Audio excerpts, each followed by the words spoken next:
Now I'm free. There are no strings on me. Oh man, why gotta make Pinocchio sound scary? Even I get that reference. Okay, how about this? A dream is a wish your heart makes. Oh, what's more Disney films? Please don't do that. I can show you the world. Oh, no. Shining, shimmering, splendid. You are ruining my childhood. Someone maketh him stop.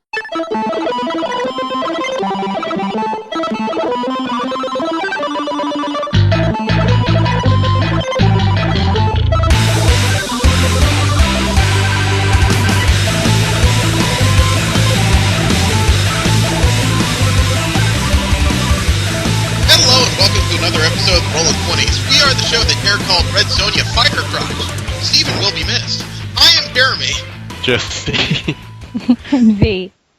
Remember, you can subscribe to this show and several others in the MSP library at missionstarpodcast.com. You can like us on Facebook, subscribe to us on iTunes and on Stitcher.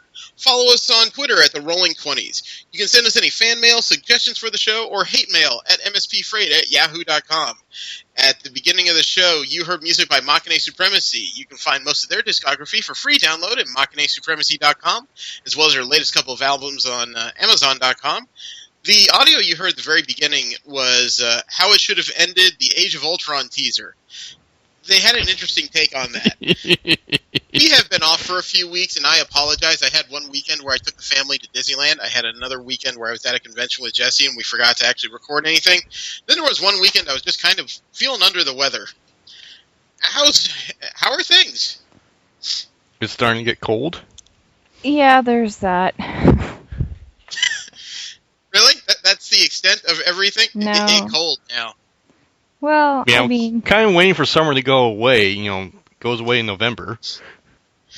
Well, that's how California works, man. I know. Summer lasts a hell of a long time, fall's about a week and a half, and then winter. Sounds about right for Texas, too. Yeah, I just went through the pre-sale for Comic-Con badges yesterday. Oh, how's that? Fairly productive, actually. Got 3 4-day badges. Couldn't get preview night. They sold out like about 15 minutes before one of us could get in there. Then by the time the second one of us got in, all that was left was Sunday. It was supposed to be Thursday and Sunday, but apparently Thursday disappeared while we were getting in. Damn. No, we did better. Yeah, we did better than some people. I saw a lady on Twitter who said that she had just got into the waiting room and then badges sold out. So she basically got a whole bunch of, congratulations, nothing for you. The ultimate screw Snooze, you. lose? Yeah. Snooze nothing, man. She was, I wouldn't say irate, she was just disappointed. You know, and I felt bad. It's tough waiting all that time to get in and then find out you can't get anything out of it. Mm-hmm. You know, but that's the pre-sale, and last year pre-sale sold out in 2 hours, 26 minutes. This year took 52 minutes. Damn. Wow. Yeah, they say it was the same number of badges, but they ironed out all the technical kinks, so the badges were just selling at a faster rate. Well, I guess that makes sense. I don't care how you stack it. That's impressive, because they probably didn't sell more than 25% of their overall. Probably closer to 20, I would imagine. You don't want to blow all your badges on returning customers, man. They won't spend as much. So there's still the general sale, so we got a second shot at filling the holes we have. The hard ones are going to try and be getting preview night. I still want to do that. But this week we're talking TV, and we were originally going to talk the first 3 episodes of Gotham and the first 3 episodes of the Flash TV shows. There's a couple other things that we're going to have to go through, as indicative by the clip at the very beginning of the show. But first of all, we'll talk about the one Kickstarter we have that we've been following, and that's an Indiegogo for accent wear cat ear headphones. Oh, yeah. We talked about these as a concept, and they've come out for crowdfunding. The campaign started on October 8th and ends on November 22nd. Currently has 16,001 backers. Literally 16,001. The goal to produce this was $250,000. Well, sucks to be them, because they currently have $2,584,018 for cat ear headphones. You know, Wow. I wanted to get these just for the novelty, but things I have no other use for them, just didn't have it for the novelty. You know what? what truly sucks, Jesse? That's the exact same position I'm in. I don't need these for any particular reason, but there's something about them that makes me want them. Yeah.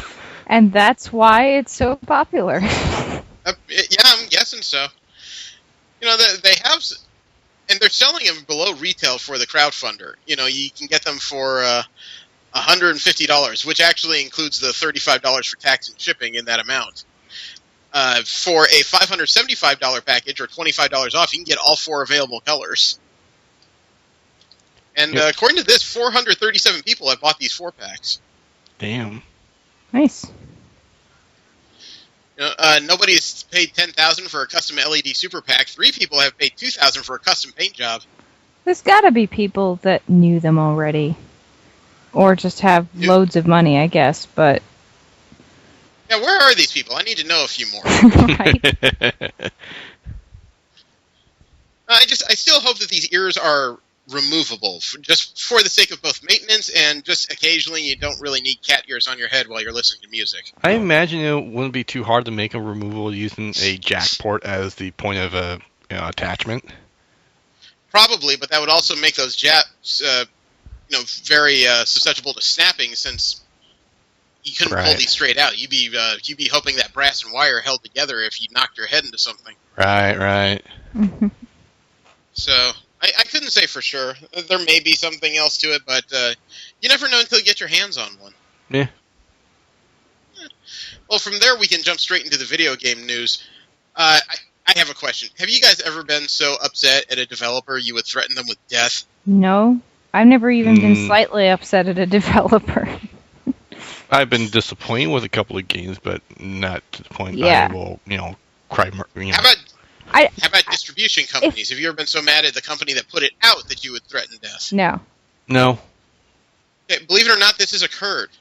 An indie game developer, Mike Malbec, actually threatened death to Steam, as I think Steam's CEO, Gabe Newell. Really? Huh. Yeah, something having to do with the front page banner on an early access, what was listed as an early access title, Paranautical Activity. It was included as part of a Steam store section highlighting Halloween-themed games. Mm-hmm. And Mike Malbuck, when he found out about how it was listed, put out a tweet with a screenshot that said, "Are you fucking kidding me, Steam? We just released out of early access and this is our front page banner?" Another tweet says, "They forced me to delay the game because I can't release on weekends. Now this. Steam is the most incompetent piece of fucking shit." Another tweet says, "Fucking Steam is just fucking taking money out of my pocket, misinforming people that my game is fucking early access." Now, Mike Malbec changed his Twitter name to Mike Murderbeck for Halloween, and then he released another tweet that says, quote, "I'm going to kill Gabe Newell. He is going to die," unquote. I don't suppose he was investigated or anything like that. Well, he deleted the tweet not long afterwards, but he says he had later regrets. He told Malbec told Polygon, quote, "I didn't mean what I said," unquote. Then why tweet it? Well, I mean, there's a certain kind of joking that people do. Yeah, but you usually attach it to the tweet. Yeah, you usually that's attach true. that to the tweet when you're joking. Well, unfortunately for Malbec, not long afterwards, Valve released a statement that said, quote, "We have removed the game's sales page and ceased relations with the developer after he threatened to kill one of our employees," unquote. Yeah, screw the pooch on that one. And afterwards, Malbec changed his Twitter, after he changed his Twitter name back to Mike Malbec, released, quote, "Welp, PA no longer on Steam. I'm done making video games now. It sucked while it lasted," unquote. Wow. Okay. Yeah, he basically screwed his own pooch. Yep. And then the pooch bit him. So, idiot. A fan-made Pokemon MMO is releasing an alpha build to public. Really? Yeah, I don't know a whole lot about this, but people have been looking for a Pokemon MMO for a while now. Nintendo just doesn't sell licenses. I think we all know this. Yeah, my thing is Nintendo's letting this happen. An alpha build of Pokemon Planet, which is a completely fan-made game, has been released in alpha for everyone to try. You can download it at the Pokemon Planet official forums for both Linux and Windows. Nice. It is in very early development, though. It is in alpha, so it's probably going to be some bugs and issues that have to be ironed out. Right. But the team behind it does plan to make this into a massive world, probably resembling the first generation of Pokemon. You'll be able to catch wild Pokemon, battle gym trainers, or level up your trainer and Pokemon through a skill tree. So it sounds like it's thought out. Sounds like they put a little more depth to it. Probably, but it's. I wonder how much depth you can make about a game where adolescents are fighting each other with brutal animals that could destroy the planet. I have heard people make some weird connections to Pokemon before. I was at Kamikaze with Jesse. You should have seen some of the weird connections he made with Pokemon. Mostly in T-shirts. Stop that.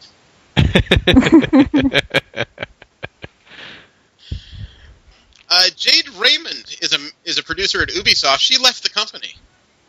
Oh? What for? Not a whole lot of details as far as I know. She had been helping produce Assassin's Creed and a lot of other major Ubisoft games like Splinter Cell and Watch Dogs. She left the company after 10 years. The official announcement was back on October 20th. She did release a statement, quote, "I've spent 10 extraordinary years at Ubisoft, and I'm proud to have been part of many of the best teams in the industry making truly remarkable games. This is one of the hardest decisions of my career, but the Toronto studio is strong and on a solid path. I'm confident that now is the time for me to transition leadership of the studio to Alex and pursue my other ambitions and new opportunities. Stay tuned on more on what's next for me, but for now, I'd like to thank Ubisoft for its partnership through the years, and I wish them the very best in all of their next endeavors."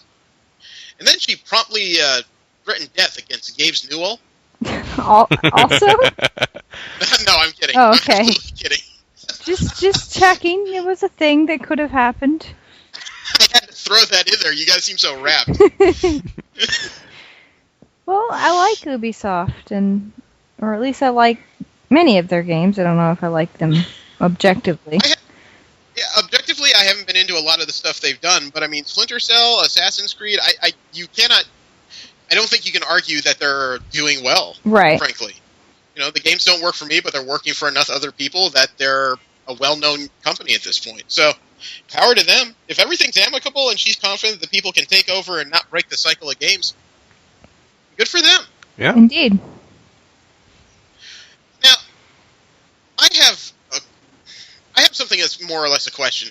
If you work for Sony, do you think it's a good idea to make any of your ads for anything resemble an ad for a game from Microsoft? No. Well, maybe not a game from Microsoft. At the very least, a Microsoft exclusive. Would you call that good or bad? Yeah. I think you're fishing for bad there. Yeah. I'm not fishing. I'm asking an honest question because there was something that occurred that really... It made me sit up and nearly go, what the fuck?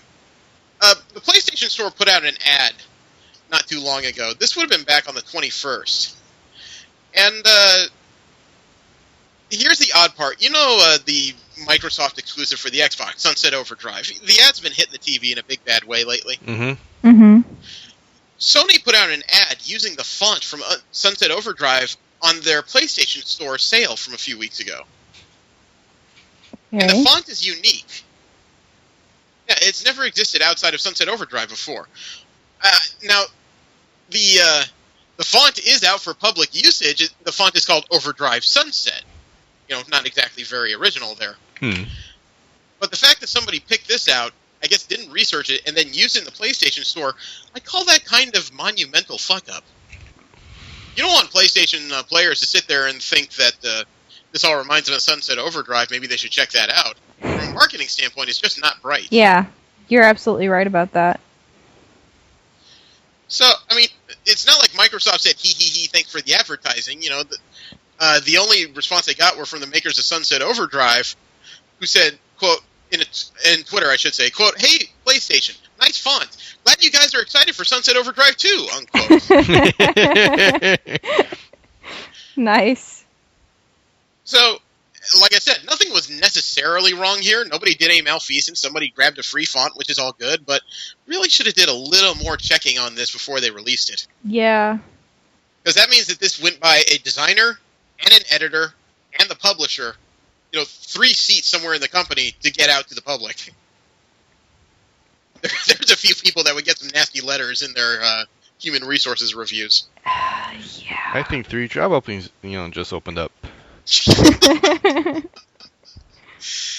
necessarily. I mean, I'm about to make a Seinfeld reference. It's like that one time Elaine made the Ziggy comic by accident because she has Ziggy bed sheets. It's just one of those things. I'm sure a bunch of people are face palming over at Sony. Mario Kart DLC. They finally released some DLC that's not quite as ridiculous as the Mercedes DLC. Thank God. Mm-hmm. Their new DLC adds some new playable characters, including Link, Tanuki Mario, and Cat Peach. But they actually re-released the Yoshi Circuit from Mario Kart Double Dash as a new playable circuit. Course, whatever you want to call it. Cool. It's only $8 and it's launching this month in the DLC. It's also going to add 4 characters and a total of 8 new tracks. That's actually pretty significant for $8. Right? Really, $8? Damn. Yeah. It said here on Kinja that the next DLC will come out in May of 2015 and will feature Animal Crossing characters. Roadkill? Yeah. Animal Crossing Mario Kart implies Splat. So, I have to wonder about that one. Does anybody here play Counter-Strike? I know I don't. Nope.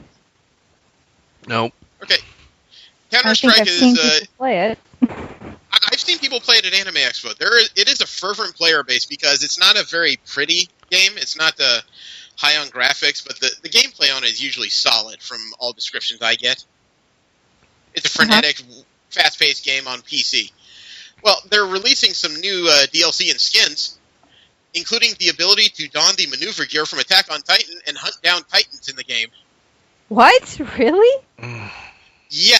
Oh my god. That game is getting everywhere.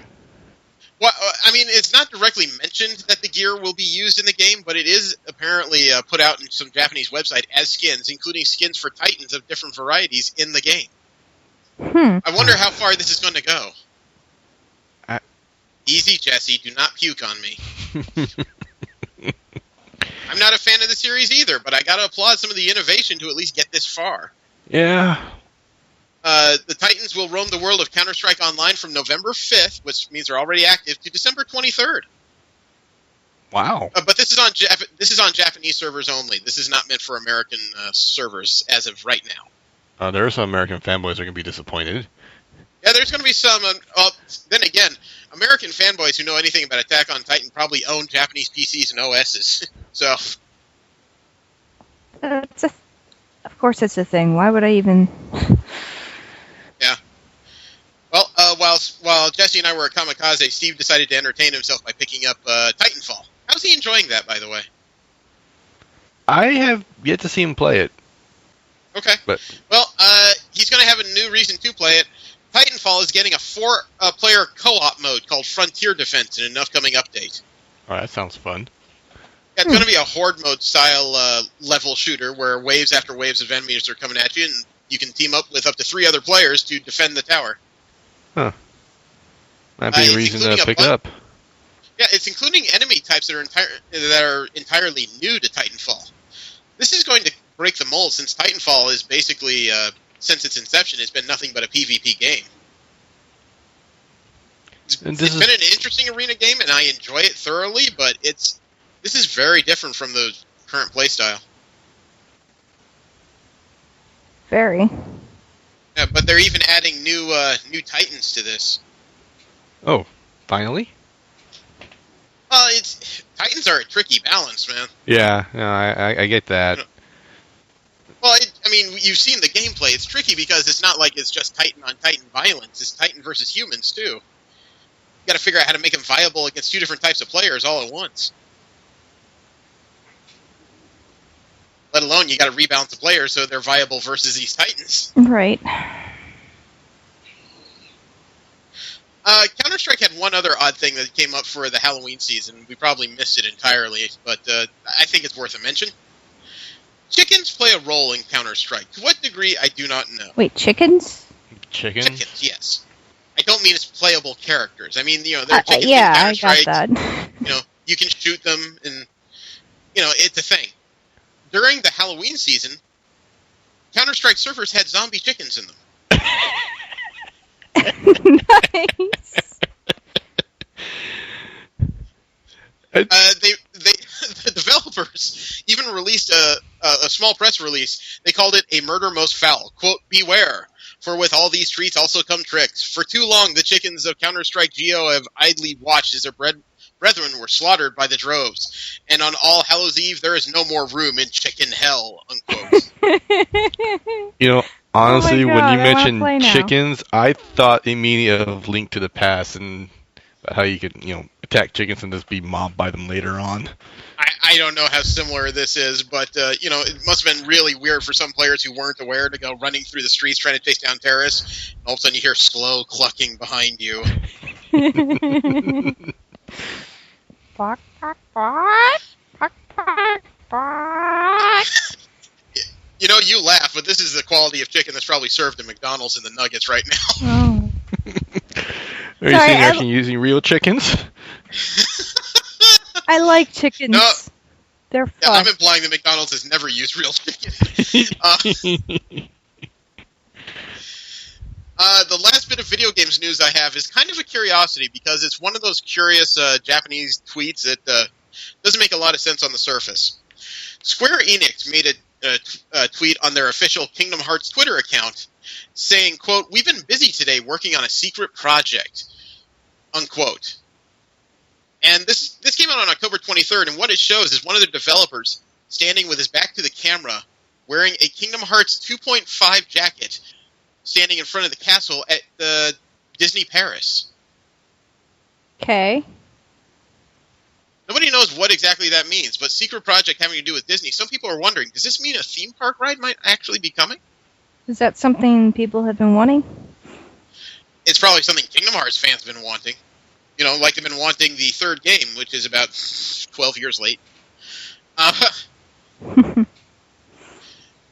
So it's creating a lot of stir, especially since we all know that from prior shows that Disney has been working on revamping their theme parks with rides to show off some of the new licenses they have. One of the things I've heard is that Tomorrowland may be entirely turned into some kind of Star Wars land. They may Not want in to name. They may just deck it out in a lot more Star Wars gear. Like I said, they may want to keep Tomorrowland, seeing as how they're making a movie based on it. You know what, man? If I had my druthers, Tomorrowland would stay largely intact. I would like to bulldoze Frontierland and put up the Xavier Mansion and Avengers Tower. Oh, that would be awesome. That would be my pick for what needs to be changed. But hey, I'm not a suited Disney. Well, maybe you should be. Someone tells me my color skin was not in Disney's view of a world. I mean, Roy Disney? Walt Disney. Holy fuck. What the fuck did I call Roy Disney? Roy Disney? Really? Oh, Roy Wally. That's right. I'm thinking like National Lampoons. Never mind. Wow. I'm a little mixed up here. Okay, I screwed that up royal. Nice. From there, we'll move on to Marvel. Yeah, we'll move on to Marvel Media News. And Marvel Media News was, over the last 2 or 3 weeks, Marvel killed, frankly. And I mean killed in several ways. The first off was that during Agents of S.H.I.E.L.D. a couple weeks ago was supposed to be the official release of the trailer for Marvel's Avengers Age of Ultron. Then 6 days, literally the day after the announcement, suddenly a really crappy version of the trailer was released online. Somebody leaked it. So, this is Disney we're talking about, and often when things don't go Disney's way, the lawyers come out, right? Uh-huh. The lawyers didn't come out. The lawyers didn't come out for quite a while in this case. The lawyers kept quiet while Disney decided to really kind of preempt the whole thing, and then later the evening of the of the leak. Later in the evening, where the leak came out, they released the actual full HD trailer to Age of Ultron. So, why squash it now? Just let it go. Basically, I mean, it's out there. What are you going to do? Then nobody's going to wait for it anymore. V, have you seen this trailer? No, I haven't, because I get... Really? I get my You're HD gonna like it, from actually. Amazon. YouTube. Okay, I'm going to YouTube. What makes you think I don't have it? There it is. I love the fact that this trailer has been approved for all audiences. Especially with a creepy robot at the end. Oh, shut up. That's creepy robot throughout. Everyone screaming for mercy. Although the first 15 seconds look like a Michael Bay film. I'm not entirely averse to that, so... Want to change. Michael Bay is a guilty pleasure of mine. I like his stuff just because it's crap. Yeah, it's flashy, and that's about all you got going for him. Exactly. String. And the first view of Ultron is pieces of Iron Man armor. That's just creepy as all hell.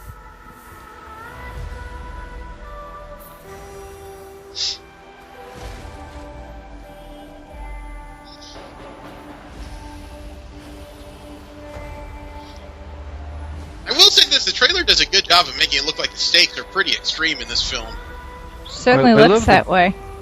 I like the music they have in the latter half. Well, it's just, Bruce Banner twice stumbling around as not the Hulk, Thor dropping his hammer, Tony Stark and Captain America at different times looking despondent. It really looked like it's a movie where nothing is going right for the Avengers on a whole. And that creates tension, which we kind of want. Yeah.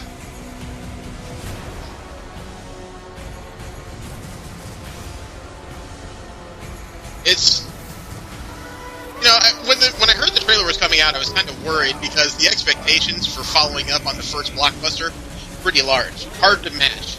Now that I've seen the trailer, I think they nailed it. Yeah. Strings on me.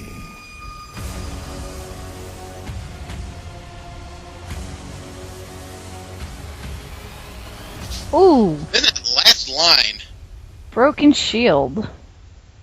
yeah, that last line, man, that kills me.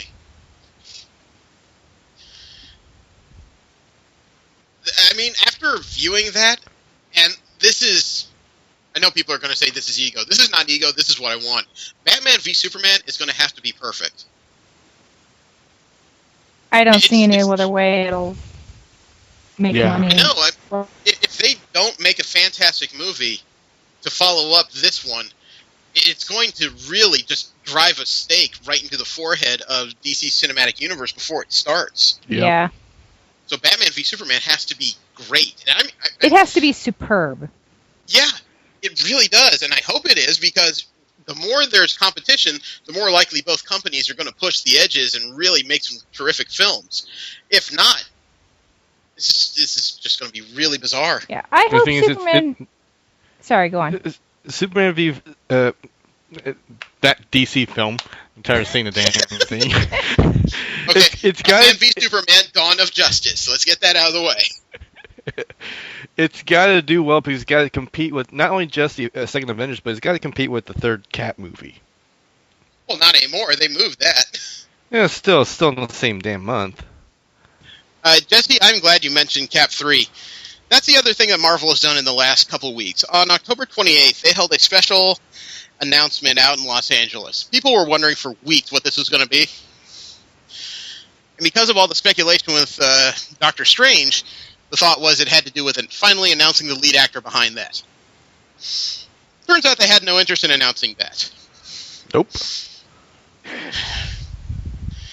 Well... What they announced is their slate of Phase 3 films.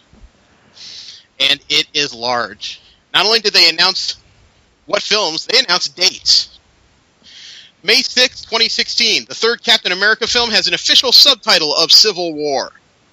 That's big. Ooh, that And is then they followed up with Oh, wait, November 4th, just, 7 months after that. November 4th, 2016, Doctor Strange. Then, followed up on May 5th, 2017, Guardians of the Galaxy 2. Later that year, just 2 months later, on July 28th, 2017, Thor 3, Ragnarok. There's a lot of apocalypses going on.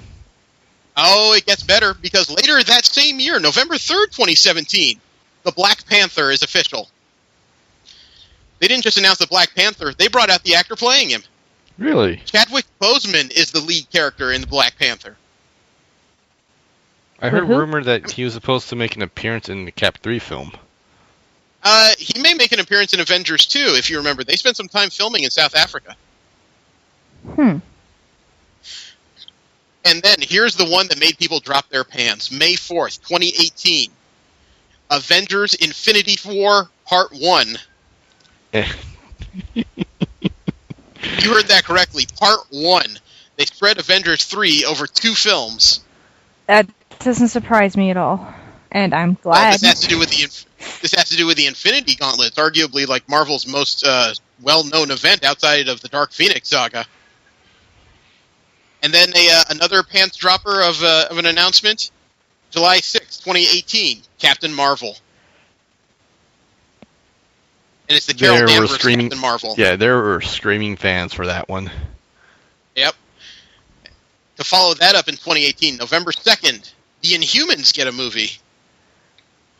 Which one I find are that the Inhumans interesting. again? I know The Inhumans are humans that have been forcibly evolved by the Kree Empire to develop special powers. Actually, there's theories right now that could be what's affecting Skye and Agent Coulson in Agents of S.H.I.E.L.D. Because they've been enhanced with Kree DNA, technically they might be Inhumans now. Mm. Well, Skye seems to be touched with something else. Well, there's also the theory that Quicksilver and the Scarlet Witch in Age of Ultron are also Inhumans. And the last part of the announcement was the second part, Avengers Infinity War Part 2, May 3rd, 2019. We now have 5 years' worth of movies coming. Hope they're good ones. DC's got a lot of catching up to do. Yeah, they do. Now, the only real question marks I've got in this as far as what they're going to produce would probably be Doctor Strange and the Inhumans. Yeah. You know, the others I have high hopes because they're all pretty much central Avengers properties with the exception of Guardians of the Galaxy 2. We already know how that's going to go. They hired the same actors again. They hired the same director as far as I know. I don't see a problem there. Probably. I'm looking forward to it. Unless somebody skins Rocket Raccoon, I don't think this could go wrong. We did mention Agents of S.H.I.E.L.D. lightly in the last subject. Did you guys see what Adrienne Palicki's going to look like in her Mockingbird costume? No. Haven't seen that yet. Oh, you will like this. First of all, I'm going to send you this URL. It's what Mockingbird looked like in her latest costume in the comics. It's a bodysuit with a jacket, and she carries a collapsible quarterstaff. Cool. It's one of those things that's not too hard to replicate in real-world physics. You know, There's not a whole lot of small parts being held up against gravity or anything weird like that. Now, they didn't go with the white as far as the TV costume, but this is a pretty close approximation. Take a look at this. Ooh. Ooh, nice. She looks slick. Now, tell me about Mockingbird. Mockingbird's history in Marvel Comics has only recently become much more complicated. She started out as a S.H.I.E.L.D. agent. Okay, she was a liaison between S.H.I.E.L.D. and the Avengers. Because of her combat abilities, she was eventually taken under the Avengers as Mockingbird. That was her call sign. Specialty in hand-to-hand combat, no special powers whatsoever. She and Hawkeye eventually got into a relationship. Okay? That makes sense. Got married, got divorced, got remarried. Back in the 80s, there was a split in the Avengers that caused Iron Man to take a squad to the West Coast, based out of, I think, Los Angeles. They were called the Avengers West Coast. Original, I know. But during their tenure there, Mockingbird was killed in action. Here's where it gets complicated. At the end of Secret Invasion, she reappeared. It turns out that Mockingbird that died was a Skrull, Huh. one of the shape-changing aliens. Right. So when Hawkeye found out she was alive in Hull, he tried to rekindle their relationship. You know, they died, or when she died, they were husband and wife, right? Uh-huh. Mhm. The thing is, we found out Mockingbird was taken by the Skrulls back in the 80s. At the time she was grabbed, she and Hawkeye were recently divorced. Ooh. Right. So their relationship since they've come back is terse at best. That's unfortunate. For Hawkeye, So that's- anyway. Yeah. Mockingbird's been a member of the Secret Avengers, S.H.I.E.L.D. spy team. She's been a member of the New Avengers for a little while under, I think, Luke Cage. I'm not 100% on that. But currently in comics, she's been an unknown quantity. After a second stint in the Secret Avengers, she's gone underground, possibly to start a new spy agency. That's a weird thing. Bobby Morse, when she was alive in the 80s, was very much a hang-on. You know, it was kind of like, here come the West Coast Avengers with Mockingbird. She never seemed to be thought of as anything special. Since she's come back, she's led two different, or at least one spy agency of her own making, and joined S.H.I.E.L.D. Now she's disappeared from both, and it looks like she's starting up something else.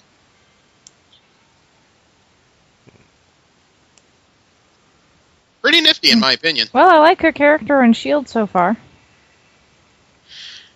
Well, speaking of Marvel TV, are you interested in a 2.5-minute clip from the upcoming Agent Carter miniseries?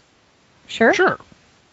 It has Haley Atwell as Peggy Carter, and Dominic Cooper is in it as Howard Starr. We already said yes. You make it sound like, send it over, you prick. I will kill you. What's taking so long? Wow, dude, I'm just trying to let things load and let a commercial play out. Get off my nuts. There it is. Here's good. From the lights. Well, at least we're starting with a period-appropriate car. At least she's not driving a 2014 Buick.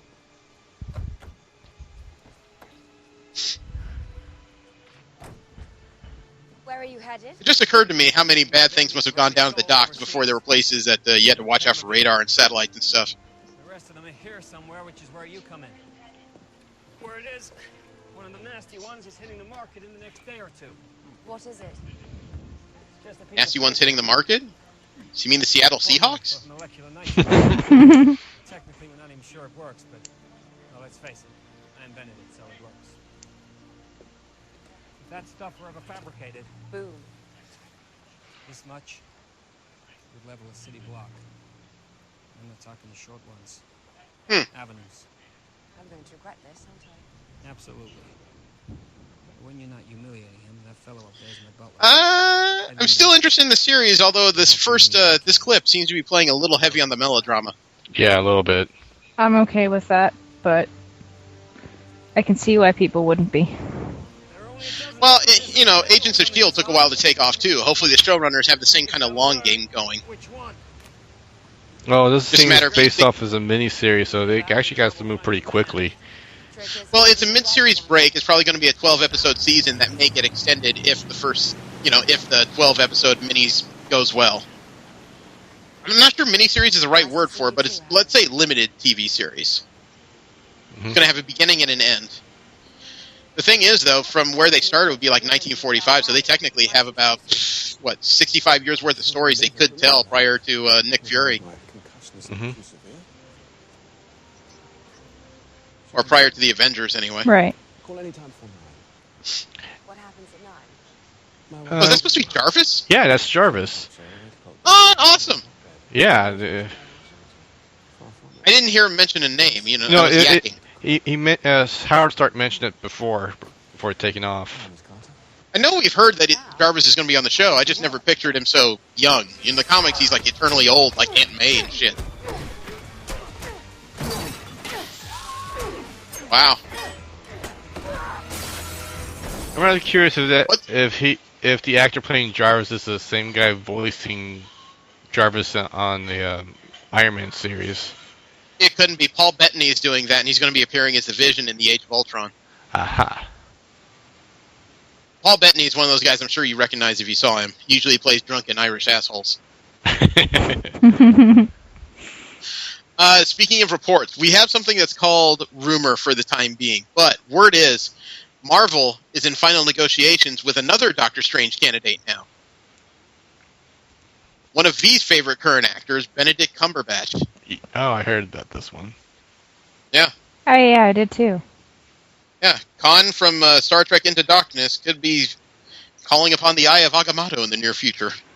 Well, he certainly looks strange. Well, Newsarama noted one interesting fact in that Marvel... was it Newsarama? No. Actually, it was Hollywood Babylon. Ralph Garman noted one interesting fact, was that Marvel is in the habit of, in their movies, making stars. You know, they tend to take a lot of unknown variables and put them into roles that turn them into superstars. Whereas with Benedict Cumberbatch, with his Sherlock series and Star Trek Into Darkness, this is kind of the opposite.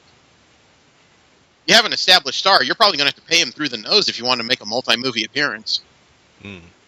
Unless he really likes doing the movie. It could be. Maybe he's just that much of a fan. Last bit of Marvel media news I have is that the Stan Lee Media, the company from the 90s that was supposed to develop Stan Lee properties and TV, remember, they've had several legal fights with Marvel and then Disney after they were taken over, or after they took over Marvel, I should say. The Ninth Circuit Court of Appeals heard one of their cases recently regarding their supposed ownership over media rights to Spider-Man, X-Men, and other characters. The Ninth Circuit Court of Appeals, in their statement, said that that was, quote, implausible, unquote. The thing that pisses me off, though, is this is unlikely to stop them. They're probably going to keep filing lawsuits and appeals. Prior appeals courts have already found that the rights that they had expired back in, I want to say, like 2009. Probably. Oh, excuse me. The first litigation was filed in 2007. And the company itself filed for bankruptcy in 2001, which triggered suspicion that Stan Lee Media's assets were improperly rated. Shareholders of Stan Lee Media have had difficulty trying to establish any type of claim on the media rights, and then they filed their first major lawsuit in 2007, which, if memory serves, was one of the years of Iron Man. Years of Iron Man? I think that was the year Iron Man came out, the first movie.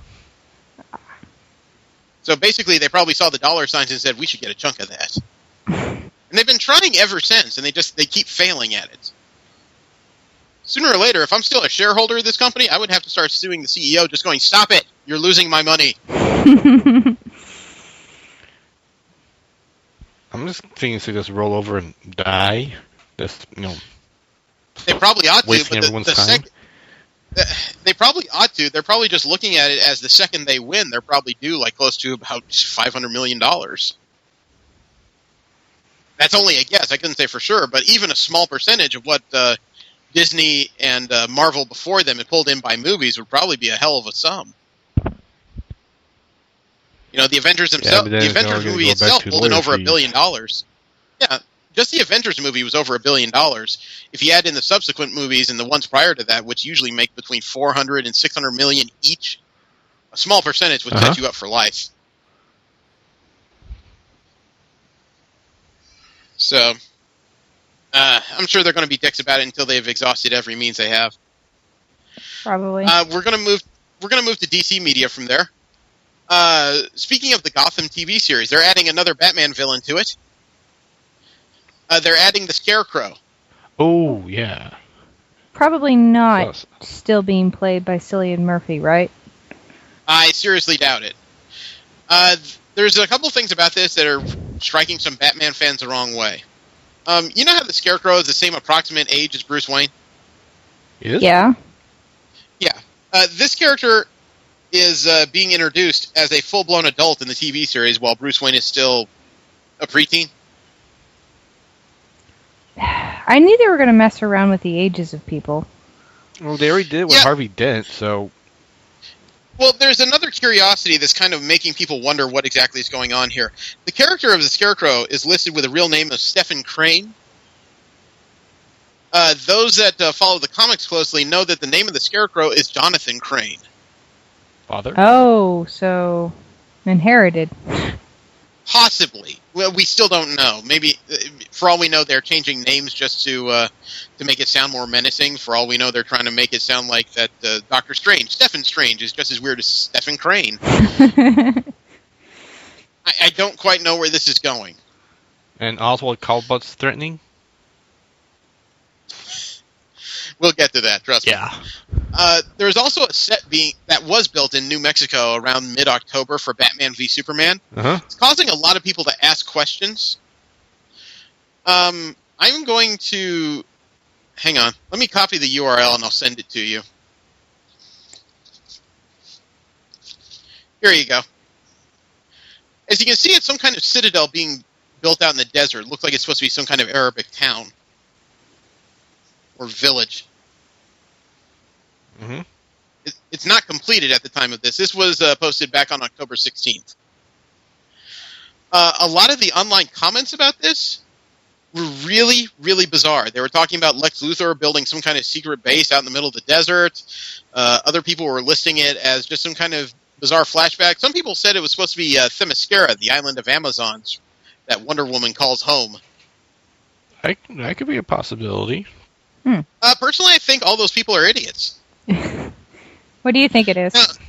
Well, I'm not a heavy DC reader, but one thing I do know about is that the anti-hero of Black Adam in DC Comics... Right, yeah, I was thinking that too. He rules over a fictional country called Kandak. Khandaq. Okay. This looks like that kind of place. And they've already announced that Shazam is getting his own movie. You know, Captain Marvel, Black Adam's, I guess you say rival, enemy, whatever you want to call him. Why wouldn't they build a town for it? That would also be a pretty fun Easter egg in the film if they put it in there. Technically, Kandak's already been an Easter egg in the Flash TV show. Don't recall that, huh? Yeah, I don't, but... The 4th episode of The Flash with Captain Cold. I haven't seen that far yet. Okay, he was constantly chasing a diamond that was put in a museum, the Kandak diamond. Oh. I'm not well versed in DC lore as well, so... Okay. Well, how about this? Ray Fisher is the guy that's playing Cyborg in Batman v Superman. Who's that? Ray Fisher? Yeah, Ray Fisher. The thing is, he found out that there was going to be a Cyborg movie the same day as the rest of America. When he signed the contract to play Cyborg in Batman v Superman, he just wanted to be a part of this world. He said, quote, "I didn't know the extent to which DC and WB had planned on taking my character. That specific information, I found out then and there. I didn't think I'd be getting my own standalone film," unquote. He was talking about the solo movie scheduled for Cyborg in 2020. Uh-huh. He didn't expect this kind of role to come at him this early, either. He's 27 years old. Nice. Which means by the time the movie comes out, he'll be 33. Maybe he will be of the age to get stuff like this. Well, with certain expectations, but I was not sure what kind of story they're going to tell for it. I don't know. It's one of those things that's kind of dodgy. You know, Cyborg has had a higher profile in comics because he was a founding member of the New 52 Justice League. But older comic fans, I think, are still asking the question, why is he a founding member of the New Justice League? I think it's one of those things you have to market directly to movie-going public, to people who are not familiar with comic books. Yeah. How about this for news? Gotham is getting another new actress. Morena Baccarin from Firefly's got a role on the show. I heard about that. Who was she? She played the companion. Ah, okay. Inara. Alright, yeah. It took me a second to think with of her name, too, for some reason. Yeah, I don't know why I'm shit with names of actors and, like, you know, TV show roles, and I'm so good at comic book characters. That really freaking bothers me. I'm usually really good at actors' names, but, well... Okay. Well, her role in the Gotham TV show has been named. She's going to play a recurring role called Leslie Tompkins. In the comic books, Leslie Tompkins is a doctor in Crime Alley, the decrepit part of Gotham City, and occasionally patches up Bruce Wayne when he has injuries that prevent him from standing up straight. Ah. So, how well she'll know Bruce in this TV show? Not very well known as of yet. I still don't know why they chose to do Bruce as a child. That just seems to cut out a lot of possibilities. Well, I'm sure we'll get into that. Well, I think they didn't want to focus on Batman. They want to focus on the actual city instead. Yeah, fair. Another volume of the Young Justice TV show, Invasion, is coming to Blu-ray on November 18th. Cool. It's coming with exclusive all-new commentary in the final 2 episodes of the show, too. Invasion was when this series took a time jump. It looked like about 4 or 5 years. The original Robin became Nightwing, and they added like 20 members to their little teenage Black Squad. Mm-hmm. It's kind of odd that they went through the trouble of making the equivalent of a Young Justice League and never gave them a team name of any sort. They were still the team. You think they call them something? I don't know how people manage to settle on a name for teams. It's got to be hard. I don't know. Usually it's whatever name you're using when you don't have your teeth kicked in. Or whatever the media slaps on you. Yeah. Oh, Yeah. God, yes. An actress named Linda Park has been added to the cast of The Flash. Actually, it's a character of Linda Park. Melise Zhao is going to play the character, who is a reporter in the Flash TV show and in the comics. It's creating a little bit of consternation among comic book fans because there was a Linda Park already used in the backwards debut of the character on the Arrow. This is a completely different actress playing the same role. You know, some people dislike it when you change continuities like that. Yeah, but some things can't be helped. Well, they probably just didn't intend for the Linda Park character to have a regular role until, suddenly something came up. Yeah. That's true. Let me see. There was some more information released on Nick Cage and Tim Burton's Superman Lives movie that never was.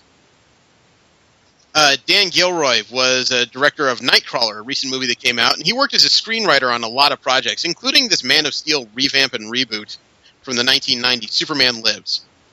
He was supposed to rewrite the film after drafts by Kevin Smith and Wesley Strick were rejected. And what he told IndieWire.com was that his Superman would have been a Superman for the ages and on therapy. Nice. Therapy. Yeah, quote, I was very much taken by Tim's approach, which was that Kal-El was not told by Jor-El before he got put in his little spaceship who he was or where he came from. So poor little Kal-El, when he winds up on Earth, he has no freaking idea where he came from. His biggest fear is that he's an alien. Our Superman was in therapy at the beginning of the film. He's in a relationship with Lois Lane and can't commit. Or he was maybe in couples therapy, but he can't commit because he doesn't know who he is or what's going on with him. He's hoping that he has some psychological condition that gives him these powers, but that he's still human, unquote. Starting to understand why this movie never came about. Really? Mm-hmm. Well, I mean, This sounds like the usual Tim Burton, and by the 1990s, I was tired of Burton. I'm not the biggest Burton fan, but the description sounded interesting, at least. I would like to see a Superman that's less together. Parts of it sound interesting, but it sounds like a little bit too much of a navel staring trip, like The Watchmen. I liked The Watchmen. I really had trouble. I've actually never sat through The Watchmen. I've watched parts of it. I think I've watched most of it, but I've never sat through a whole thing. To each their own. Yeah, I like character studies. I just don't like it when it overrides everything. It makes sense. Let's see. I like getting into the Sorry. depth with characters and Yeah. motivations and whatnot. Yeah, that's probably why I'm a fan of Brian Michael Bendis. He knows how to balance the two pretty well. There's some issues where he spends a little bit too long talking, but he spends a lot of time dealing with character issues. Speaking of character issues, the Supergirl series at CBS is going forward. They're pitching that she'll be 24 years old on the show. They're looking to cast a 22 to 26-year-old Caucasian woman in the role of Linda Danvers, which will be Kara Zor-El's human name on the show. But they are adding a little bit of a twist in there. Linda Danvers is going to have a family, including a sister, which has never existed before. Oh, that's cool. They're looking to cast the role of her adopted older sister, Alexandra, quote, Alex Danvers. This character is going to be described as 26, gorgeous, brilliant, and science-minded. You can hear the beginnings of a Scooby Gang, can't you? Yep. Yeah. So I don't know if that'll put her at odds with anything on the show or with Kara's role, but that is what it is. Given that, I was suddenly reminded of an old Nickelodeon show of all things. When you told me that the older sister's science-minded, it reminds me of a show called Alex Mack. I know dick about that. I've never heard of it. It was a short-lived series where the younger sibling, something happened to him, toxic waste, origin story, and got some weird powers, and the older sister... And then he was radiation burned, put on a tutu, and started fighting with a mop. The point is, I think I've seen this setup before. Okay. Well, according to CinemaBlend.com, they say the Wonder Woman movie is going to go in a different direction than they thought. They supposedly have information as to what the origin of this movie is going to be. According to unnamed sources over at Bleeding Cool, great, we have a story of a story of a story. Now, according to the rumor, the first half of the movie is going to be set on Paradise Island, Wonder Woman's home island, where the factions of Amazons have gone to war over political control. And the chaos is interrupted by the arrival of a man. Nobody knows if this is constant Wonder Woman love interest Steve Trevor or another character, who pleads the Amazonians for help and changes the culture just with his presence.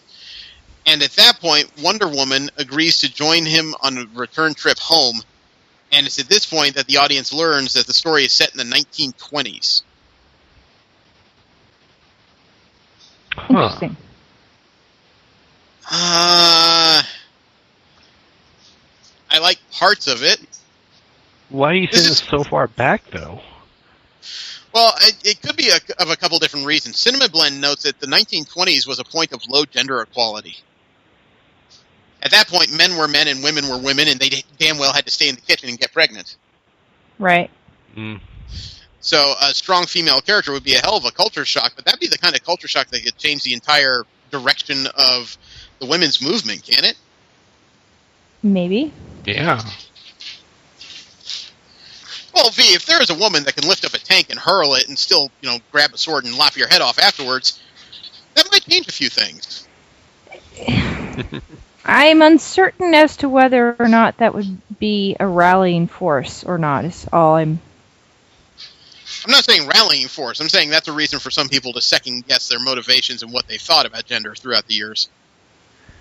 Perhaps. I'm not saying that every woman would start burning their bra at this point. We know that happened in the 60s. Oh, actually, technically, there was never any bras being burnt, just to be perfectly nerdy about it. But... Oh, fine. Destroy my interesting visuals of history. Next thing I know, you're going to tell me that Buzz Aldrin didn't actually punch out Hitler on the moon.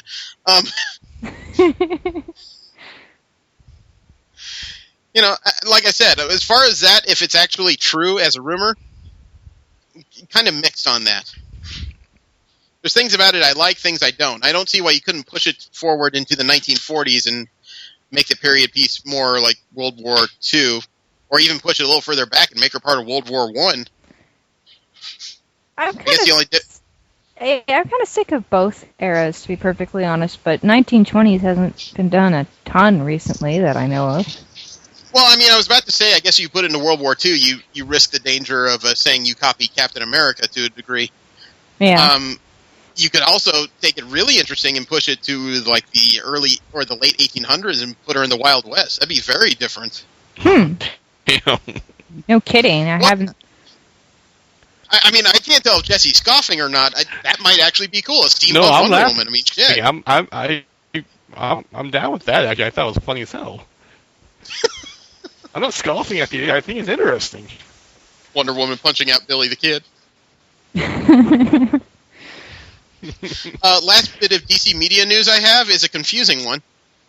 Because it's one that I was both happy to hear about and then very confused about. Word is that Warner Brothers is eyeing Jared Leto from 30 Minutes to Mars to play the Joker. 30 Seconds to Mars, yeah. 30 Seconds to Mars, thank you. They want him to play the Joker. That's interesting news. What made me kind of sit there confused, though, is that they want him to play the Joker in the Suicide Squad movie. What? Yeah, according to the rumor, the Joker is going to make an appearance in the Suicide Squad movie. Why would you use that major of a character in a movie that... I don't... Here's my thing about it. The Joker may sound very appropriate as maybe a target for the squad to chase after. But there are so many villains out there, and the Joker is one of those that, frankly, the presence of the character may outpower the rest of the squad, which is what is supposed to be the focus of the movie. I mean, goodness knows the presence of the Joker in the last few appearances he's made has outpowered Batman in his own movies. Right? So why would you use the Joker on the Suicide Squad? There's got to be a bunch of other, if you're going to go Batman villains, that you can use in this movie that are intimidating and won't outshine your heroes. Or anti-heroes in this case. Maybe the heroes are weak and they're trying to... Well, why can't you use a more intimidating character than like Mr. Freeze or Clayface or even like the Penguin? The Penguin and armies of mobsters would be a hell of a fight, even for the Suicide Squad. I don't get this. I'm sure there's a reason I'm not seeing, but I don't get this. Maybe it's not a good If anybody has reason. a better reason. Yeah, if anybody has a better reason, email me. I will frickin' listen, I swear. Have you guys ever heard of the live-action Halo Nightfall that's supposed to be coming to Xbox Live? I've heard of it Nightfall? vaguely. I haven't heard details. Yeah, for the last couple of years, we've heard that Microsoft was looking for some original content before they started shutting down their studios of, I guess you can't say TV programs, just original net series they want to put on Xbox Live and, probably on the internet. Well, Ridley Scott was working on, I think he was producing Halo Nightfall, an original series based in the Halo universe. And I have a trailer. Bring it. Let's go. I like, bring it! Fly, fool!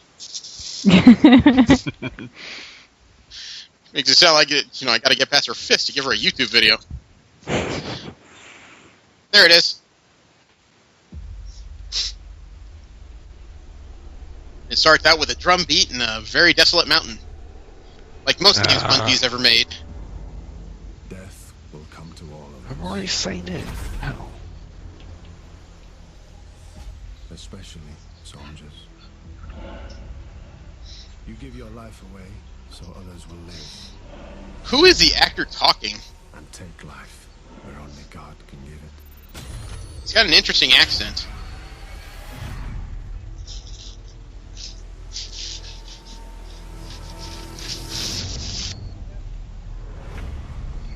What the hell are they doing here? They got their hands on a compound that kills humans and nothing else. Medical says they've never seen anything like it. Someone's found out the Grail, then, haven't they? This is kind of a slow plotting trailer compared to the Age of Ultron thing. It's got a few actors and actresses I sort of recognize. I hear we need a ship. Only work better alone. What do you think? Do you think Halo fans kind of peed themselves when they saw a pelican in this trailer? Ready to go to hell, Colonel?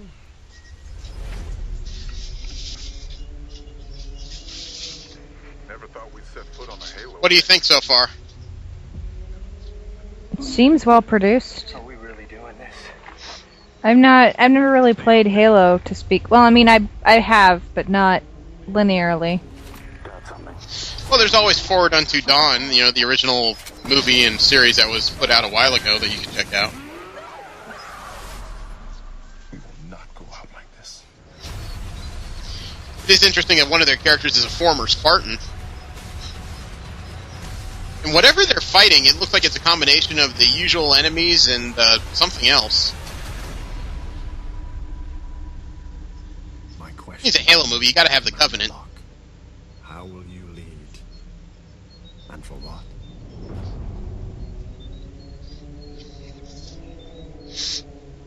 I assume they mean something else by Spartan. Spartan is their version of, like, military cyborgs. Okay. It's not a happy process. I figured. Okay. There was an interesting report that came about Ryan Gosling. He's not an actor that wows me, but he does tend to put butts in seats for reasons that are not quite clear to me. Isn't he primarily a He's a Canadian actor. a rom-com actor? He's been in a few. He's been in a few action movies, too.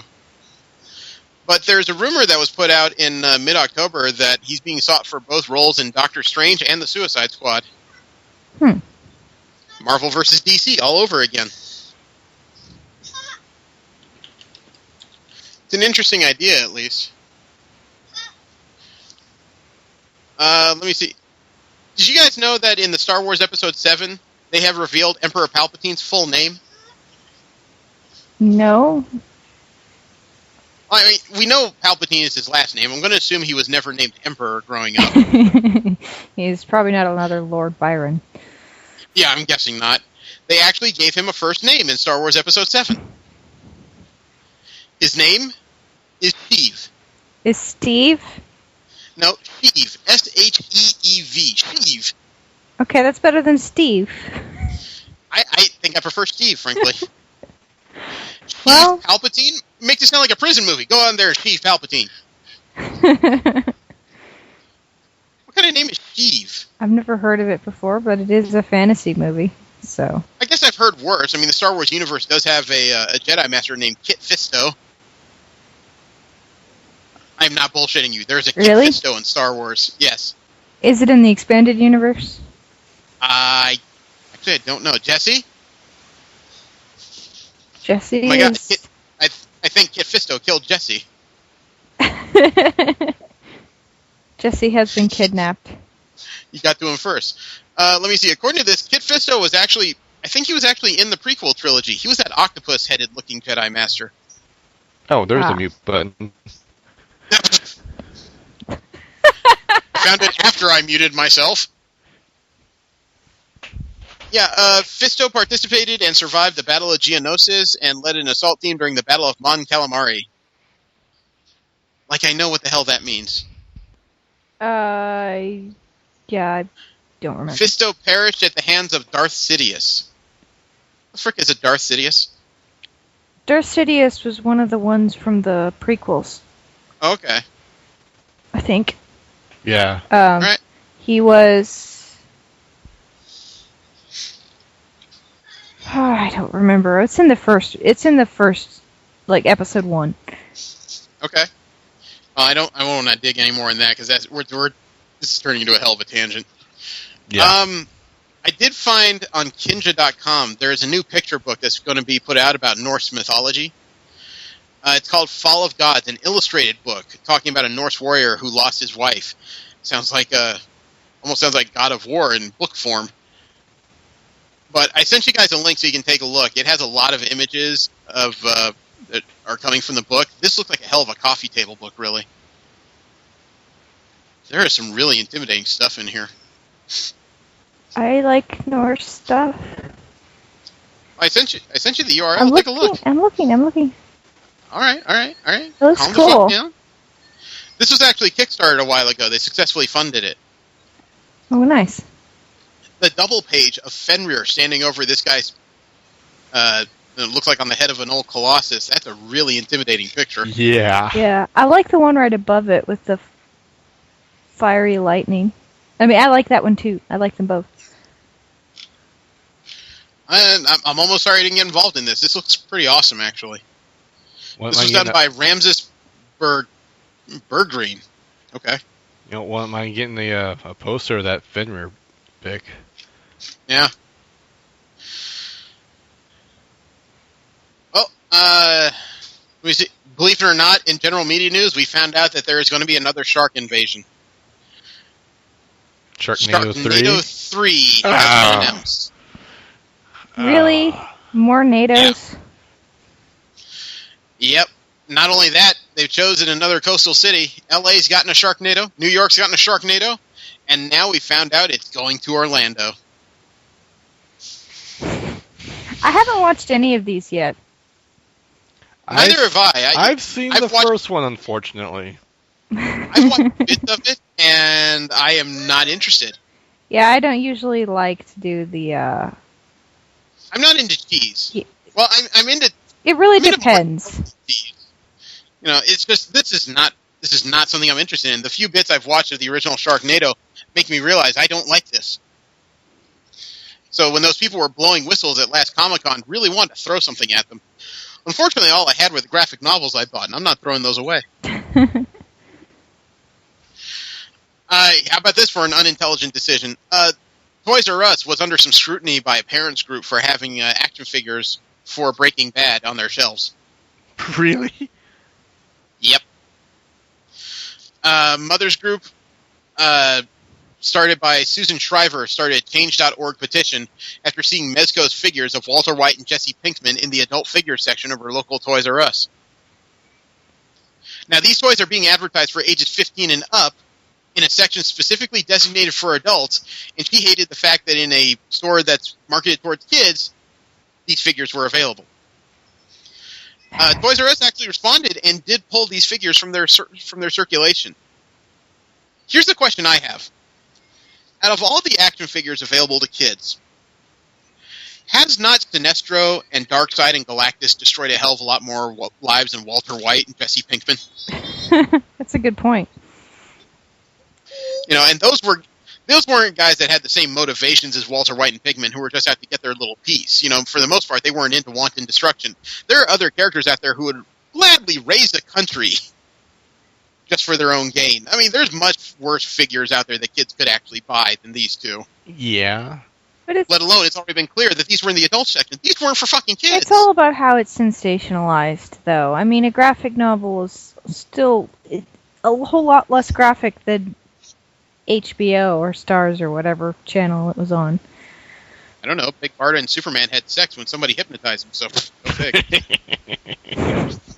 Well, Bryan Cranston had the best response out of all this. He put out on his Twitter, quote, Florida mom petitions against Toys R Us over Breaking Bad action figures. I'm so mad I'm burning my Florida mom action figure in protest, unquote.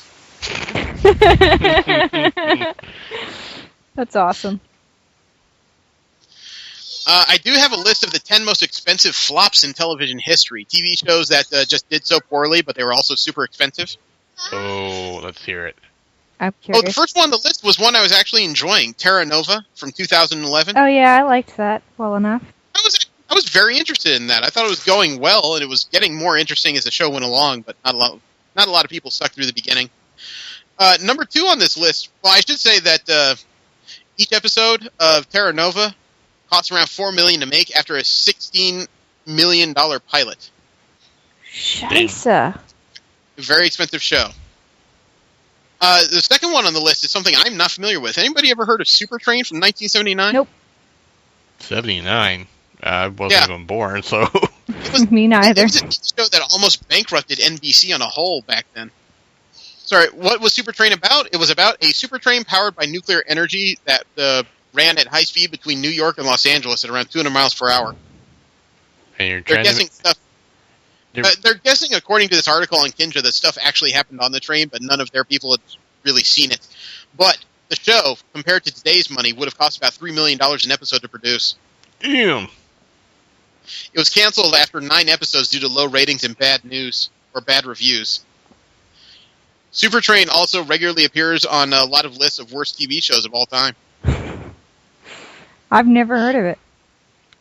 Well, the third one on this list actually hurts me in a very particular place. Number 3 on the list of the biggest television, or most expensive television flops of all time, Battlestar Galactica, 1978-79. Wow. I can see that. I've never seen it personally, though, so... I loved the show as a kid. I watched the reruns all the time.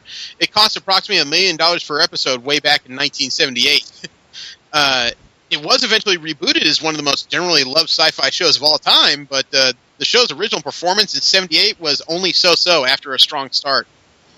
It was overwhelmed by All in the Family at the time on CBS.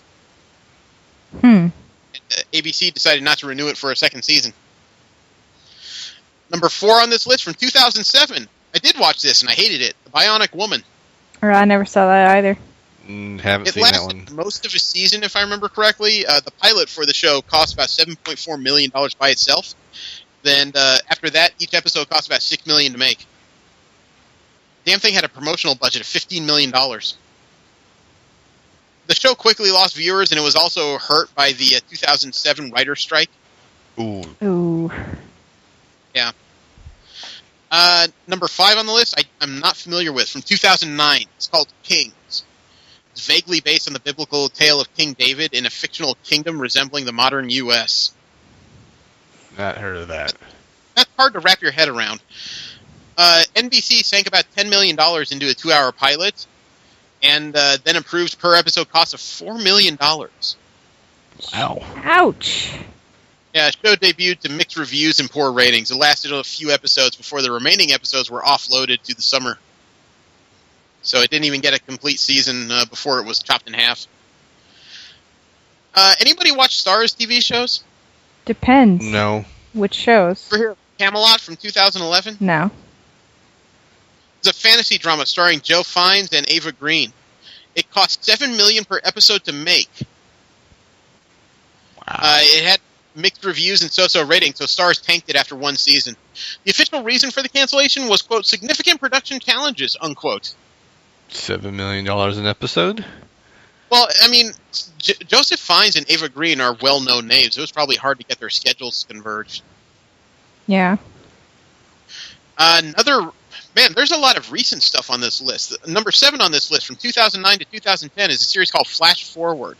I heard of that. I think I started watching a bit of it. Yeah. I have never actually seen it. It was co-created by David Goyer, the guy who called She-Hulk a prostitute, and the guy who's running the Warner Brothers DC movies right now. Yeah, no, I remember watching it. I was pretty interested, and then he canceled it.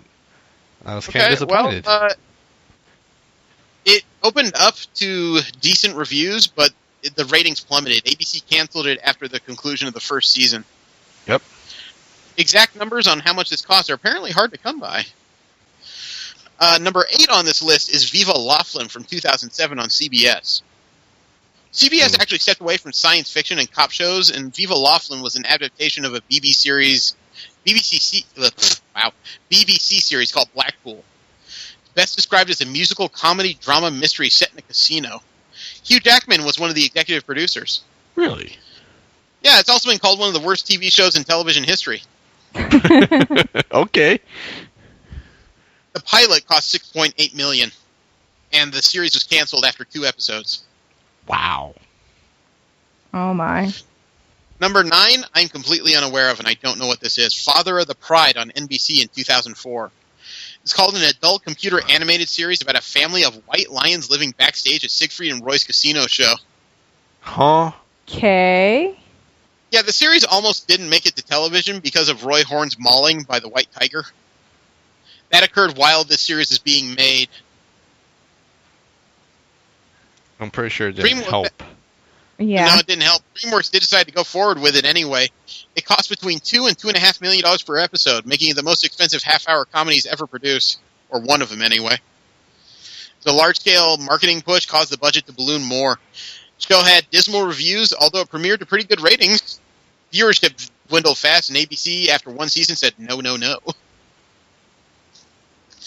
Last on this list is the 10 most expensive TV flops of all time. The last one, it was on NBC from 2010 to 2011. It was called The Event.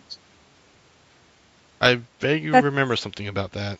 It's on my Netflix queue, but I haven't watched it. I don't know anything about it. It had a marketing budget of $15 million before it launched. The pilot was rumored to cost around the same amount, $15 million. Jesus. The promotion worked for a little while. The show debuted to good ratings, solid reviews, but lost almost half its audience by the 10th episode. That's not a good sign. Things just kind of got worse from there. NBC canceled the event after a single season. Man, all these shows lasted a season. I guess that's what happens when you're a flop. Yeah. Todd McFarlane released some interesting promos. He's apparently working on a new Spawn animated series. Really? Mm-hmm. He released some backgrounds of a city street outside a nightclub, both in color and in sketch, and new drawings of Sam and Twitch, the detectives following Spawn around. Did you say new drawings? Yes, new. Okay. Why, did you think I said new drawings of Sam and Twitch? Yes. Yeah. You sick bitch. I'm just checking. She wasn't the only one. I don't know why. Apparently I need to enunciate a little better. Well, Sci-Fi, according to a story on Kotaku, admits they kind of screwed up their network. In an article with Entertainment Weekly, Sci-Fi one of their reps mentioned directly to them in the article, quote, "We saw an explosion of sci-fi and fantasy content across every cable and broadcast network out there. Perceptions of the genre have shifted dramatically. What that speaks to is an opportunity to re-own the genre and be at the forefront of high-end, buzzy, provocative storytelling, and the epiphany of that was Battlestar." Unquote. So does that mean you guys finally realize that you can't have a sci-fi station without some fucking sci-fi on it? Right. Probably So they're not. developing some new sci-fi and genre shows. They mentioned 3 in the article: Childhood's End, The Expanse, and something called Hunters. Childhood's End, is that based on the Arthur... I think it's Arthur C. Clarke? Actually, yes. Follows a breed of aliens called the Overlords who manage to peacefully invade and rule Earth and create a pseudo-utopia that comes at the price of human identity and culture. Premieres in 2015. Dude, that might be awesome. Wow. Okay, didn't know we got your attention. I haven't actually read the book, but I've seen a depiction of the alien from that, and the alien's pretty cool looking, so... Okay. Well, last piece of general media news I have is good news for all of us. After last year's online, I guess you say online stream, Joel Robinson is again putting on an MST3K Turkey Day Marathon. Woohoo! He's actually doing special intros for it as well. On November 25th, they plan on airing the episodes of The Jungle Goddess, The Painted Hills, which is a Lassie movie, The Screaming Skull, and Squirm. I'm really looking forward to this. From there, we'll move into Marvel comic news, and I don't have a whole lot of it right now. There is an interesting thing here, though. Marvel has announced that they're replacing the cover to Avengers 38 to better reflect the story. I would like to know what the fuck this story is, because I would never expect this cover on an Avengers book. I think you guys are probably curious what in the frick I'm talking about. Yeah. Naturally. Pics, man. Pics. You make it sound like I'm sending you child porn or something. Stop that. There's the image that's replacing the cover to Avengers 38. Okay. Here's the thing. Where are Why the would Avengers? that man be saving the Avengers? Okay. Is that Beast, and is he part of the Avengers? Beast is a former Avenger, and yes. But the question is the guy that's front and center, who is, last I checked, is still a wanted felon. I'm rather curious whose fist that belongs to. Knowing Marvel, it's probably Wolverine. Are they bringing him back again? Well, that was the joke. You know, even in death, he won't stop appearing in multiple books, so... I mean, shit, he's already dead, and there's already 2 series called The Logan Legacy. We've been talking on and off about some weird teasers that have been appearing in Marvel for the last few weeks. There have been 16 of them that have appeared, all of them based on past Marvel events that are apparently culminating in a new Secret War. And a lot of them are variations. They're not the exact same as the events that occurred prior. We have the Years of Futures Past, an X-Men event, the Age of Ultron versus Marvel Zombies, Planet Hulk, Armor Wars, the House of M, the Infinity Gauntlet, Old Man Logan, the Inhumans, Attilan Rising, The End of the Ultimate Universe, Age of Apocalypse, Future Imperfect, The Amazing Spider-Man, Renew Your Vows, Avengers vs. X-Men, the X-Men of 1992, the ones that the animated series are based off of. And then the last one is a curious one that's just a white page with fading words on it that says, "Everything Ends." Oh, wonderful. Except it doesn't, because a hero stops it. Oh, of course not. Their sales with everything going on in the movies are probably bigger than they've ever been. But there are a couple things in there that have never occurred before. For example, the Infinity Gauntlet promo shows Thanos with a gauntlet, a very old Star-Lord, and what looks to be a family of Black Novas. You know, Star-Lord played no part in the Infinity Gauntlet. Old Man Logan, I think he's supposed to be dead. Inhumans Attilan Rising has never occurred before, nor has the end of the Ultimate Universe. So there's a couple of things in here that are very big sideways draws here. The one that's kind of pissing off Spider-Man fans was the Renew Your Vows cover. It shows him and Mary Jane and this little redheaded girl on his shoulders. Huh. The reason why this is pissing them off is because according to the One New Day storyline, this should not be occurring at all. So now Spider-Man fans are kind of up in arms wondering what the fuck. You familiar with One More Day, V? No. Arguably the worst comic book storyline ever, and I will say it probably is the worst ever. The writers of Spider-Man in Marvel a few years ago, Spider-Man was divorced, or he's either divorced or getting divorced. He was a teacher, a professor at Empire State University, and he had some ties to the Avengers. What the writers decided was that Spider-Man shouldn't be married and shouldn't be getting older. It just makes them feel old. So what they decided to do was create an event where Marvel's version of the Devil, Mephisto, created a deal with Peter Parker to save his Aunt May's life by undoing the thread of his life that was his marriage. Oh, I think I have heard of this. Yeah, they created a cosmic event just to undo the fact that Spider-Man was married, which kind of throws the continuity of about 200 issues of comic books into complete question. It is a crap story. That does sound pretty awful. Yeah, I would have preferred Spider-Man divorced, frankly. It would have made it more relatable to lots of people who are going through or have gone through divorces. Yeah, to be fair, Dan Slott, one of the guys who's worked on Spider-Man, actually sent out a tweet around the time that was released who said, quote, "Set your watch. Your next Spider-Man-related freakout is on the way," unquote. We'll move into DC Comic news. Not a whole lot here. DC Comics, though, we've talked before about how sometimes they send out accidental spoilers that really fuck up their storylines because you know what's coming. They've done it again. Uh-oh. You recall that the recent Batman stories, not only was his son dead, but he took a special armor into hell to try to retrieve him. We've had this bad discussion before. Yeah, and Steve blew up a major plot hole. Yeah. Well, they blew up another major plot. They blew another major hole in their plot because they released this image from their January solicitations. Take a look. I'll wait. Robin? That's not Why just is Robin. he bulletproof? You both just named the two things that's wrong with this. Number one, we found out that Damian Wayne will come back from the dead, after all. That is him. And Jesse pointed out the other major issue here. Why the fuck are bullets bouncing off this kid?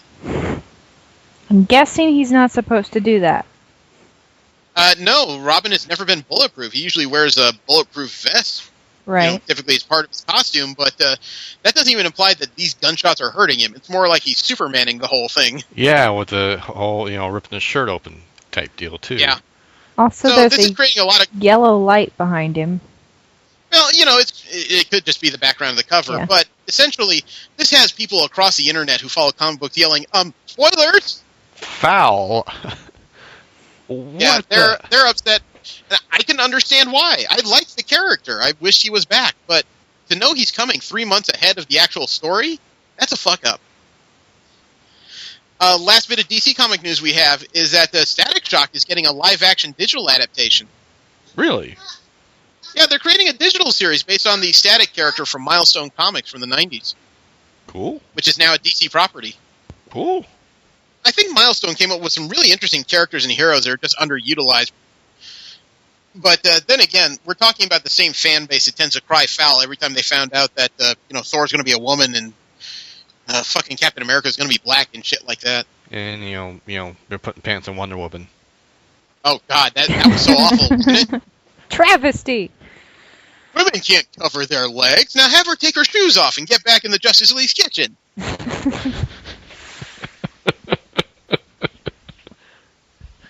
Oh, people. Really? That's the biggest laugh I've gotten so far. I thought that was a lame damn joke.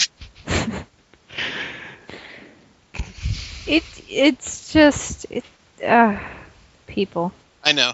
Well, we'll move into general comic news. How would you like to own Stan Lee's house? Probably too much for electricity. Also moving. Actually, it's not that bad. He has a home in Hollywood Hills. He's listing for $3.75 million. Wow.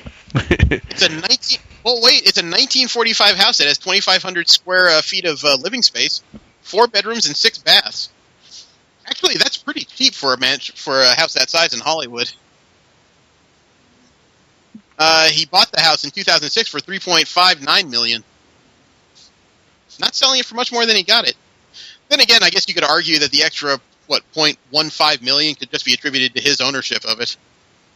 Or inflation. Yeah. Either way. You also have a chance now to read the most expensive comic book in history. Which is? You can head over to CGC Comics right now and read a full digital copy of Action Comics #1, the debut of Superman. Oh, wow. I don't know if that has gone out since the story came out. The story was up on October 23rd. That would be something, though, to sit down and actually read the comic book that started a generation.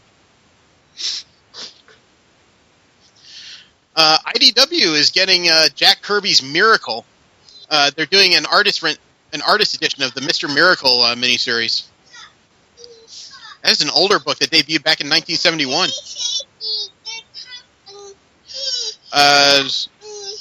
Yeah, I don't have much on it beyond that. I've never been an interest in the character or the artist, but I mean, that's a big piece of history in itself. And lastly, in general comic news, ConHQ.com, they are having a Con of the Year vote as we speak for 2014. They want to find the convention of the year. Want to guess which convention has an overwhelming majority of the votes so far? Comic-Con? No. Actually, they placed 1, 2, 3, 4, 5, 6, 7, 8th on this list. Wow.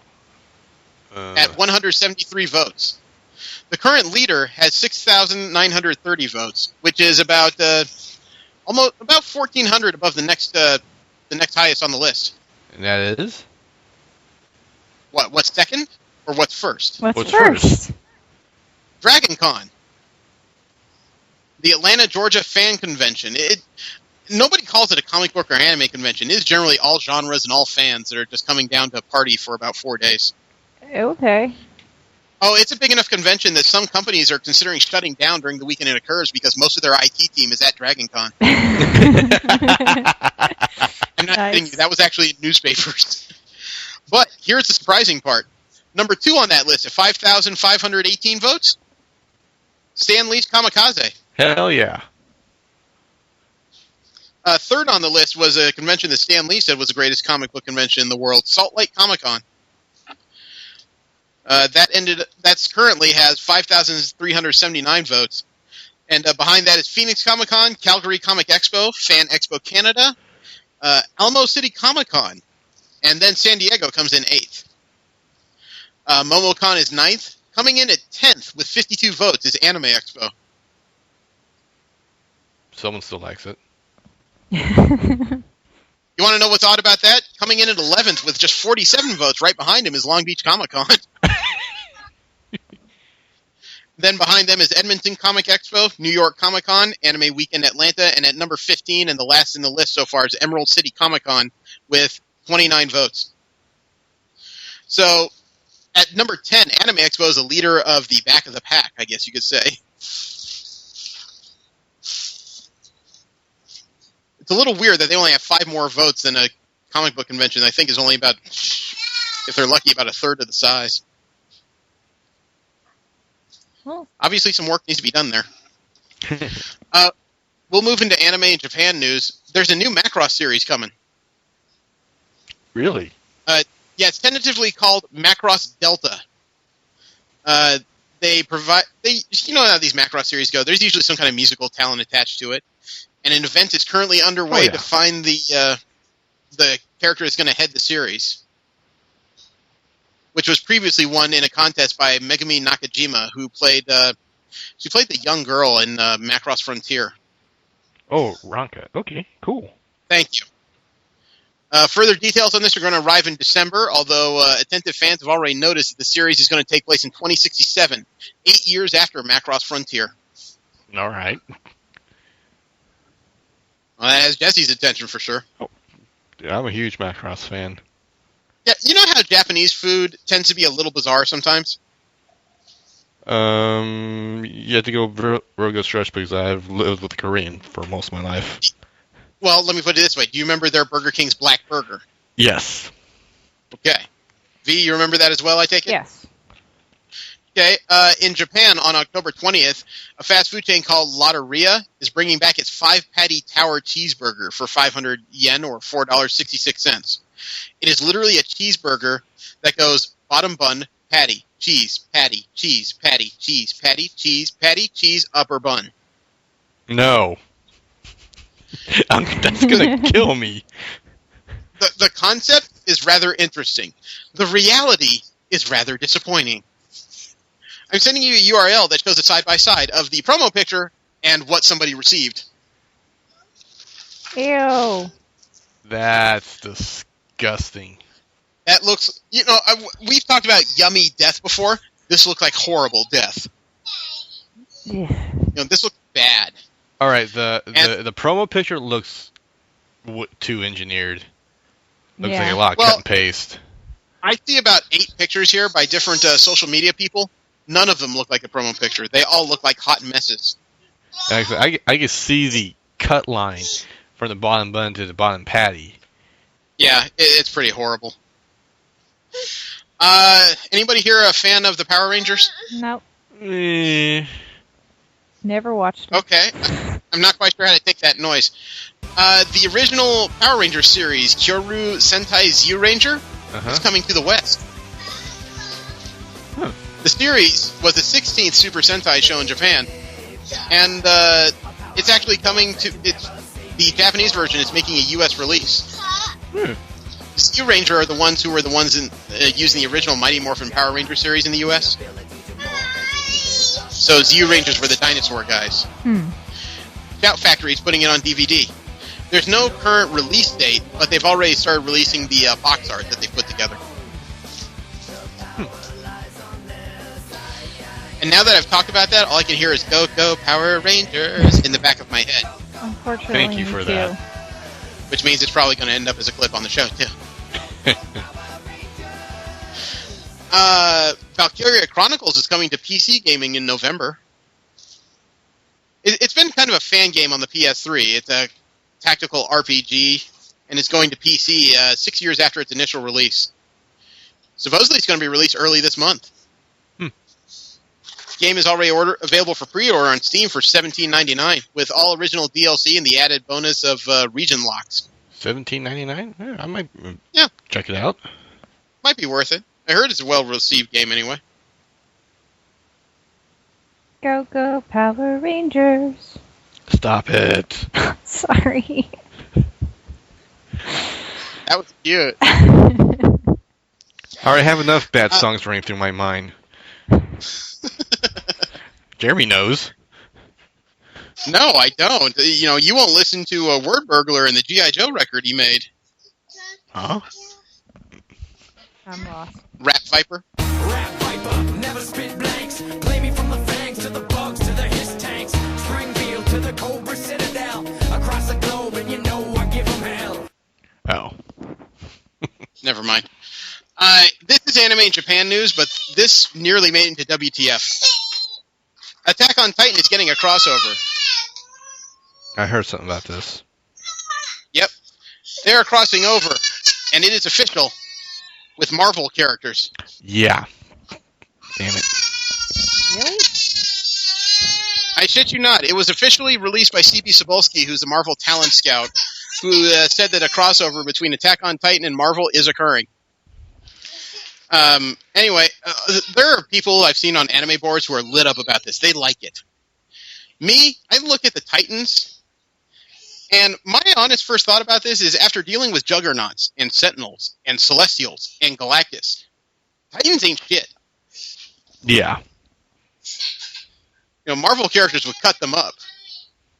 And in some cases, quite literally. I even thought about what kind of characters could deal with this on a short basis. And my first thought was, even a B-lister like Colossus could probably make short work out of Titans. Probably grab one of the big bastards by the ankle and use him like a baseball bat. So I don't know where this came from. Hey, Jesse, are you aware that the Naruto manga finally came to an end? The last chapter was released? Yeah, I heard about that. Yeah, it's awesome. Except for the fact that it's not. What? It's already been announced. A new Naruto manga is coming in 2015. I stopped, putting any thought into it for years now. It's just, I was a fan. I think it's gone too long, and now they're making it go longer even after the series has ended. The nerve, man. I thought we could finally lay this one to rest and move on. They're milking it. Yeah, I'd say so. Last bit of anime in Japan news I have is, you know those adorable little cleaning robots, the little discus ones? The Rumbas? Uh-huh. Yeah. The Japanese have their own version of these things. They're called the... Sharp is putting them out. They have the same thing, the little disc robots, they clean your floors. Now they have one that talks to you. Oh, wonderful. It's called the Premium Kokorobo. And this is why I think this is a shit idea. It's the little sister version. Want to guess what voice it talks to you in? Oh, no. A little sister voice? Oh, yes. Not only does it speak to you, it sings. They have it. It has its own avatar called Kokorobo-chan. It's done by manga artist Kinusa Shimotsuka of Tonari no Kashiwagi-san, Sora no Tubo, and a couple others. And voiced by a 16-year-old actress named Ibuki Kido, who played Kana in the Idolmaster movie and Nell in Nobunaga the Fool. The robot can engage people in conversation. It receives information from a cloud database of voice samples and responds to, quote, a considerable number, unquote, of conversational patterns. It says things like, if you tell it, you're good at cleaning, it will respond with, it's not like I clean to get praise from you or anything. Or if you ask it, tell me about fish, it will say, file fish goes with liver soy sauce as sashimi. Or if you ask it, what should I eat? And it will respond with, omurice is good. You know what? No, if I'm going to yell at this thing, I'm going to say, clean the goddamn floor! Because you know what the next step is? If it's going to act like a little sister, that means the next time you come home and you don't lavish it with praise, it's going to sit in the corner until you actually smile and kiss it. I don't need this. Let alone, we're talking Japan, so for all I know, the next step in this little sister floor cleaning robot will be able to leave random spots when its period comes up. Ew. Ew. If it pulls the dimensional hammer, dude, I'm leaving the house. We will move from there to general nerd interest news. I have a short... CBR, or comicbookresources.com, put out a list of the most memorable moments in Marvel Comics history. I'm not going to go through them all because 75 is way too much. Stop. The top 3 on the list. Let me see. Number 3 on their version of the top 3 of Marvel comic moments. The red and white garb of Captain America by Stan Lee and Jack Kirby from Avengers number 4.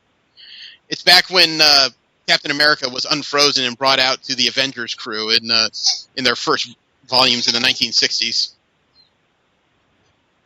That was back when the Hulk was part of the Avengers still. Number 2 on the list is something I'm way too familiar with, and I actually own the physical copy of, The Death of Jean Grey, the end of the Dark Phoenix saga. Is that the first time she died? Okay. Yes, it is, actually. It is the very first time Jean Grey died in comics. I actually own that issue at a 9.0. Nice. The number 1 on this list is not something I've ever seen in comic book form. I've only seen the occasional panels. They say that the number 1 story in Marvel Comics was the death of Gwen Stacy back in Amazing Spider-Man 121. That's one of the saddest moments in comic history because Spider-Man both succeeded and failed. The Green Goblin threw Gwen Stacy off the George Washington Bridge. And Spider-Man went for the save, so he tossed a web line and it tagged her on the ankle, but he didn't know much about inertia in that kind of thing. So when it grabbed her leg, it snapped her neck. Oh. You know, the inertia of the fall. So he dragged her up, happy he managed to save her, and then he realized that he pulled up a lifeless body. Yep. So like I said, he succeeded and failed all in one shot. Yeah, I remember hearing about that. That's sad. It is. Physicists have actually managed to create a reversible laser tractor beam. Huh? I think I heard about this. I bet you're not. According to a story by Michelle Starr on CNET back on October 19th, physicists have built a tractor beam out of lasers that can both repel and attract objects of a distance 100 times farther than previously possible. Now, the distance is not great. We're talking like 20 centimeters so far. Uh-huh. But, you know, that's up from the 0.2 millimeters it used to be. So they're actually developing a laser tractor beam capable of grabbing objects and pushing or pulling. Star Trek is closer. Yeah, well, I don't know if that's a great thing, because that means the Borg are closer, too. You know what? I'm okay with the Borg if we get holodecks. long as I can pretend nothing's happening before I die, I'm fine with that. Pretty much. Well, Sacramento on November 1st lost a sort of well-known bar called Maryland's on K, which was on K Street. The reason why this made into Nerd Interest News was because what we found out is being replaced by. It's going to be a coin-op game room. Coin-op exists down in San Diego. They are an actual a bar with stand-up arcade machines from the 1980s all throughout it. They're opening up another subsidiary in the place Maryland on K's in Sacramento used to be.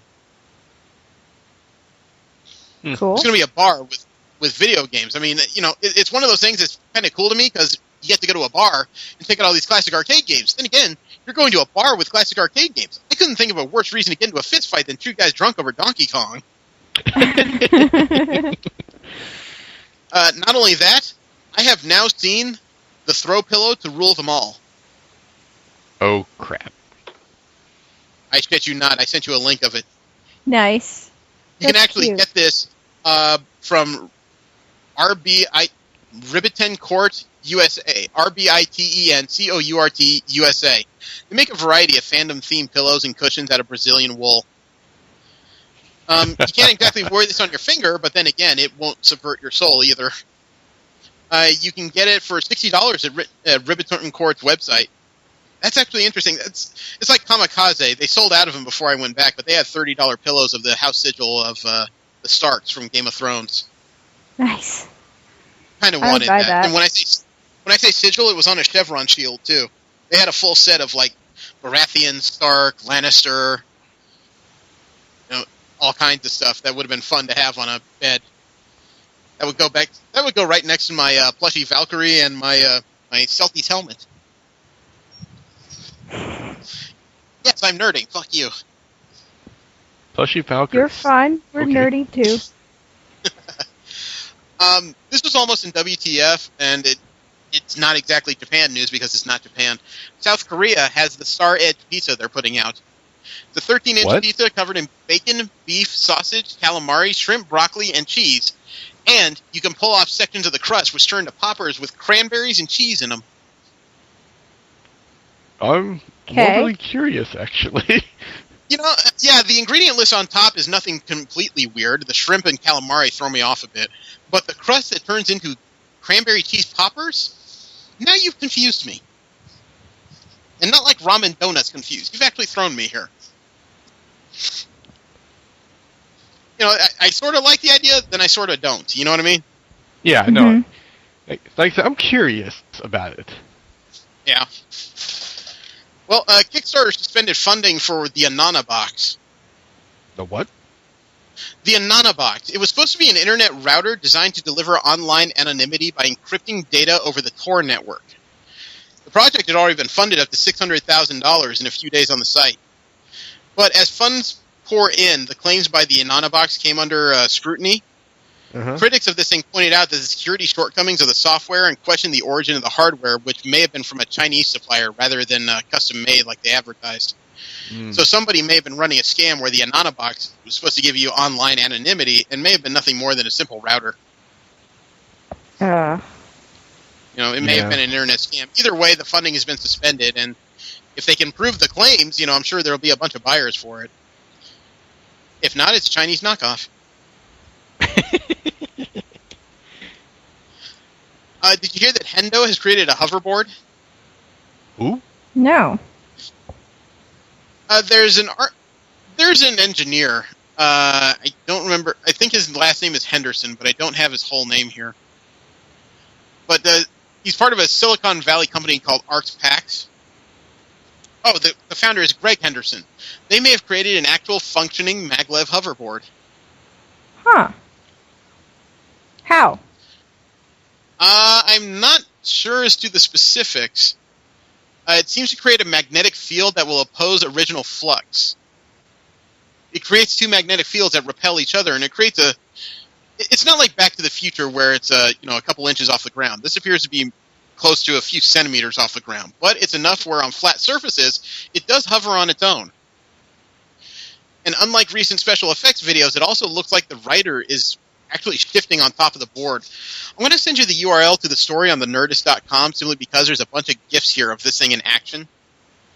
It'd probably be better than sending you guys a video, which I have, but would take a little while to get through. It does appear to be functioning, and it does appear to support someone's weight, although, you know, that someone definitely looks skinnier than me anyway. It does appear to work. This could be the future.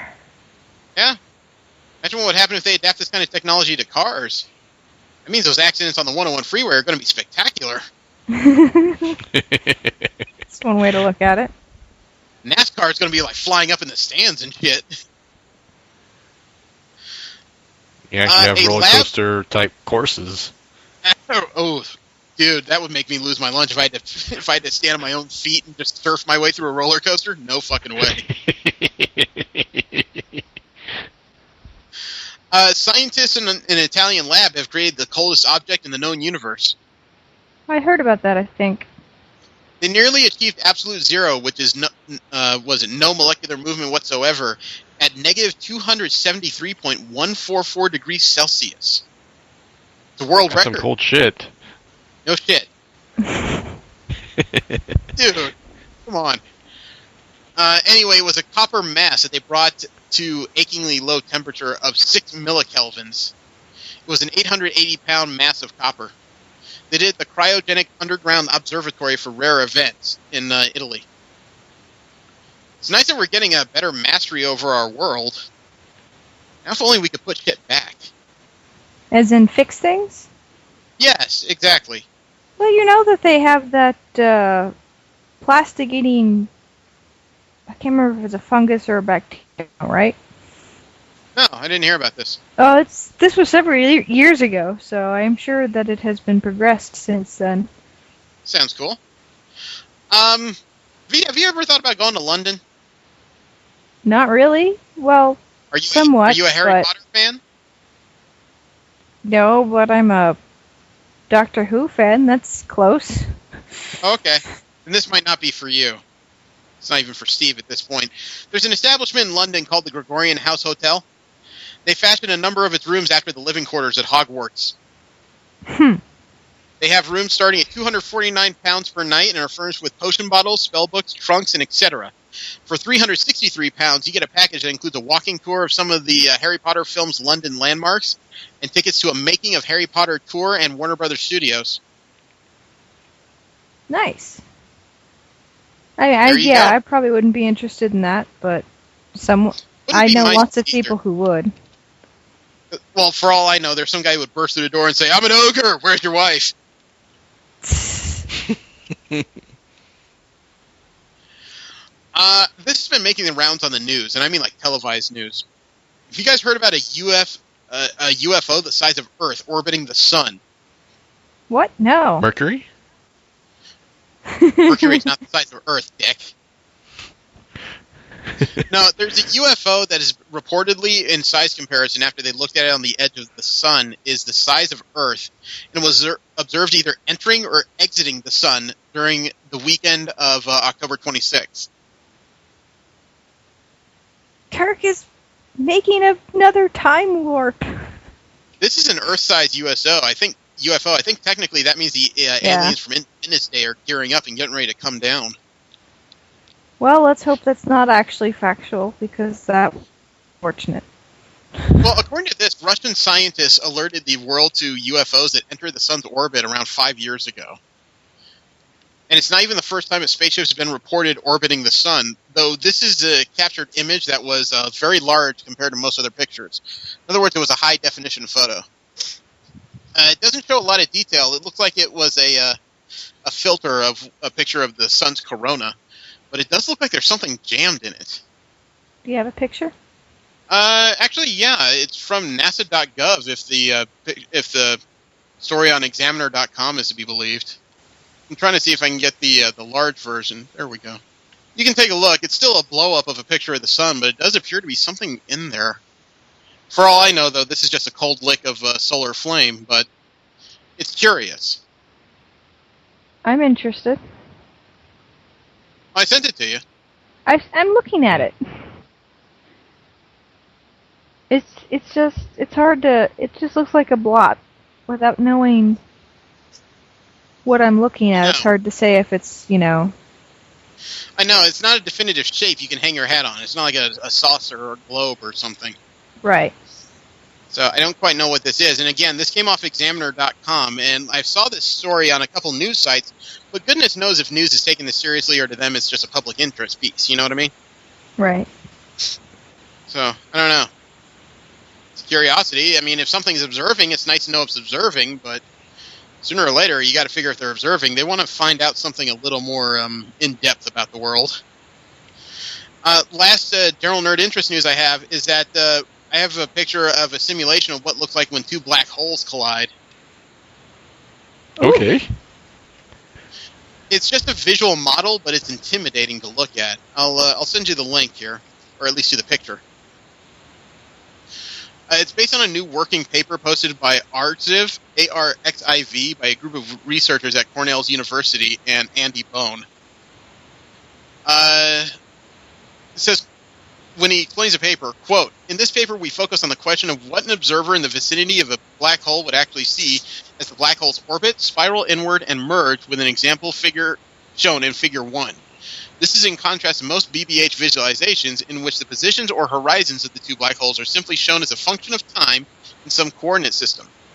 We instead compute that the path of light rays that enter the observer's eye or camera to find what would actually be seen. Furthermore, this path must be computed in the fully time-dependent space-time, as the orbital velocities for a black hole binary are typically large enough in that the system cannot be approximated as time-independent during the time taken by the photons to travel across it." Unquote. Anybody follow what I just said? No. This is what it would look like. We think. If I'm understanding him correctly, what he basically means is that a binary black hole system, a system with two black holes in it, would have such expansive dilation of time due to the gravitational forces, visualizations would be difficult to approximate. In other words, any photos you snap of it would almost definitively be warped by it. And he's saying that the visualization is not of two, event horizons slamming together, but more or less two event horizons warping each other into a single mass. Okay. It's an interesting hypothesis. What? You don't have any thoughts beyond that? You kind of broke up a little bit. Yeah. I said you don't have any thoughts beyond that? Pretty? It's pretty. I'm not sure what... I'm not sure what thoughts there are to be had about it, other than it's pretty, and that's interesting, and I wish I knew physics. Well, according to Doctor Who, that's where the devil is. Let me see. Lastly, we have our What the Fuck Corner, where we talk about those stories that just really make us question how humanity has gotten this far. There was an interesting story on IO9 a little while ago of concept art of a G.I. Joe action figure. Although it's not an action figure you would ever find in any store. I sent you guys a link. The reason why Jesse is laughing himself is because someone put together concept art of what it would look like if Deadpool had a G.I. Joe action figure. I see the katanas, I see the size, the knife, I understand all that. Why the lightsaber? Deadpool? Anybody? I mean, you notice that between his ankles, right? Notice? There's a handle of a lightsaber down there. I'm almost scared to ask about the severed Hulk hand. I don't know if that's a prize of his or if it's supposed to be shoved in the rectum of the figure at some point. And I see a cassette tape. Is it supposed to be a mixtape or a transformer? I don't know which. I don't know how to take all this. Laugh. Okay. I have a story here from IO9 that was posted a couple weeks ago about the weirdest lock on the planet, according to locksmiths. Okay. And I have to agree, this is very odd, because to open this particular lock, you would need a flexible key. Okay. Now, the locking mechanism is actually curved, unlike most which are straight. You have a row of tumblers that the key is etched to hit those tumblers and then turn the lock, right? Yeah. Uh-huh. This locking mechanism, there is no straight line. The tumblers are in an arc, so you need a flexible key to get in there to fit the tumblers. Also makes it a devil to pick when all these tumblers are not in a single line. So you need a flexible key that you can essentially shove into the lock to hit the tumblers and turn the lock. Would you like to see a GIF? Yeah. There you go. It's an example of the key and the lock, as well as it shows you how the key works. I'm almost amazed these things aren't out in production, frankly, because they might be expensive, but home security would be rather impressive at this point. I guess the only thing stopping it is you could still probably kick the door in. Yeah. It's interesting to watch this key basically jut out of its frame like a bike chain, though. It's a nice piece of technology. Yeah. It is fascinating. It is. It does make you say, how, though? How? This made me sit up and go, what the fuck? I found out about a cosplayer named Karen Sakai. She's an Asian cosplayer. You know, I don't know if I'd say outstanding. She has some nice costumes and everything. She definitely has fake breasts. The reason why I brought that up in particular was because she actually put together a GoFundMe not too long ago, asking for people to put together $4,300 for her to have bigger implants. Okay. Supposedly to help her with her modeling and her cosplaying. Hmm. Can I ask, why? I mean, seriously, this is... I wouldn't fund it. No. It's low class, in my opinion. You know, if cosplaying is going well for you, then you shouldn't have to ask for people to put together money. If cosplaying is not going well for you, maybe tits are not your problem. Right? This GoFundMe was open about a month ago. The goal to help her get tits is $4,300. It stands right now at $1,960. I don't quite know what to say about this because I don't want to say I hope it fails, but at the same time, I really don't hope it works. This would set a bad precedent. Yeah, I agree. I can't think of any way that would be empowering or a good thing or whatever. Yeah, according to this, if you donate $25, you get a print. Well, just buy the fucking print then. If you donate $50, you get a mini poster too. Ooh. Oh, how about this? Donate $100, you get a full-size poster, a mini poster, and a print. So, in other words, you get a print. Yep. Donate $200, receive 2 full-size posters, 3 mini posters, and a print. And the highest level, $300, you get any 6 items you want from her print store. If I may, if you want people to help you fund your breast implants, how about for $50? They get a squeeze. Well, if I were doing that, that's probably... I wasn't going to say it. This is just so... It's a lowbrow. Yeah. I don't want to say stupid because it is below there, but it's just lowbrow. TheExaminer.com also... I'm starting to wonder if this is just an alien conspiracy site, frankly. But they claim that there is a YouTube that was uploaded on October 21st from the ISS that shows 2 cigar-shaped UFOs near the International Space Station. Well, to be fair, if there were aliens, people would dismiss it as a hoax because that's been done.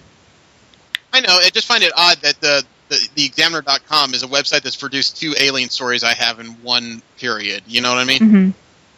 So I have to wonder. I have to scrutinize.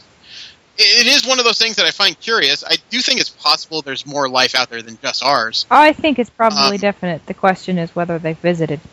I think the question is whether or not they're amicable. You know, because if you can travel light years, that implies you have amazing technology. Whether or not you use it to shoot down anything else, I don't know that. Yeah. But according to Examiner.com, on January 29, 2014, the live stream showed a yellow elliptical UFO that appeared to have docked with the ISS. Okay. On October 7th, a UFO appeared near 2 spacewalking astronauts, according to the website. This latest thing from mid-October with the 2 cigar-shaped UFOs is supposedly the latest in a string of events that happened around the International Space Station. Well, for some reason, I'm thinking MIB. Oh, you ain't kidding. Right? Well, how about this? The Empire has managed to defeat beer. Huh? There's a brewmasters of a microbrewery, Empire Brewing Company in Syracuse, New York. They've created a whole bunch of beers, okay? Uh-huh. Usually called extremely clean and refreshing. They've created another beer called the Empire Strikes Back. Okay.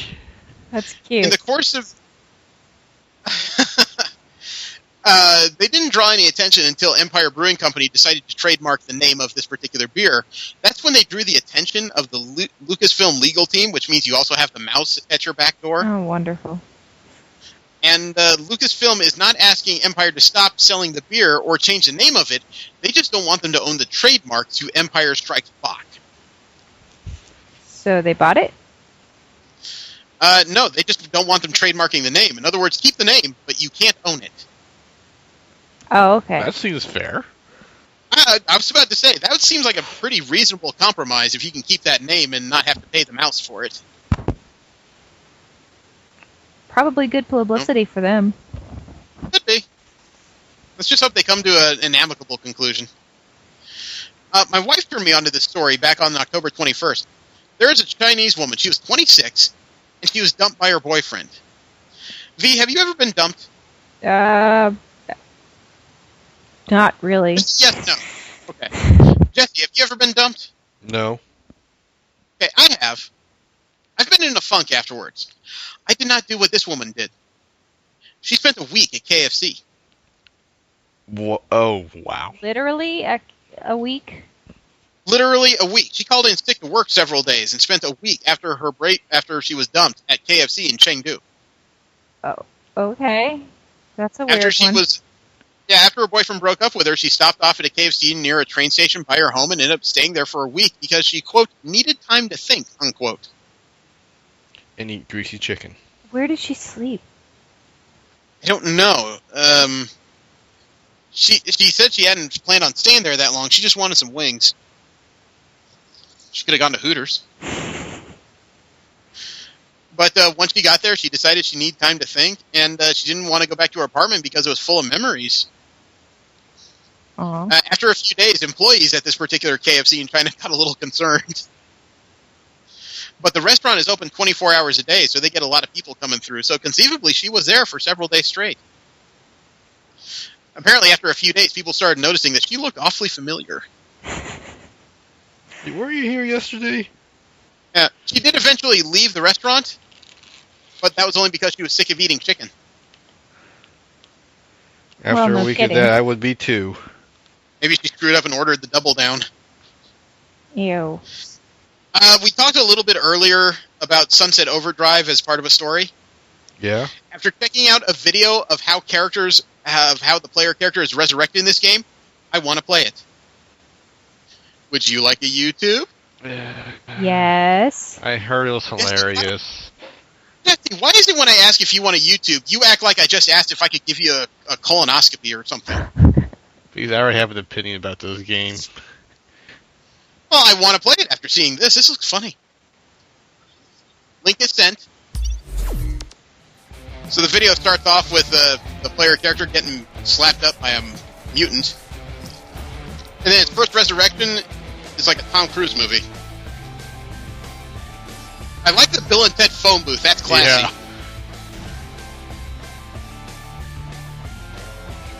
The UFO, I don't quite know how to respond because there's a probing joke there. Ew.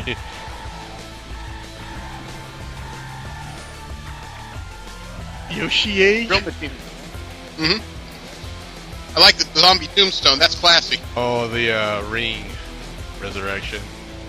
Yeah. TV's good. Yeah, that's the ring. Alright, someone had a ton of fun with this. Oh, yeah. What about the rocket ride that looked like it disconnected from something? Beat me down. Yeah, the 30s Dracula. Portal. Oh, Terminator. Oh, yeah. Portal joke is good, yeah. Oh, that was funny. And yeah, the I like mummy. the Pip fan.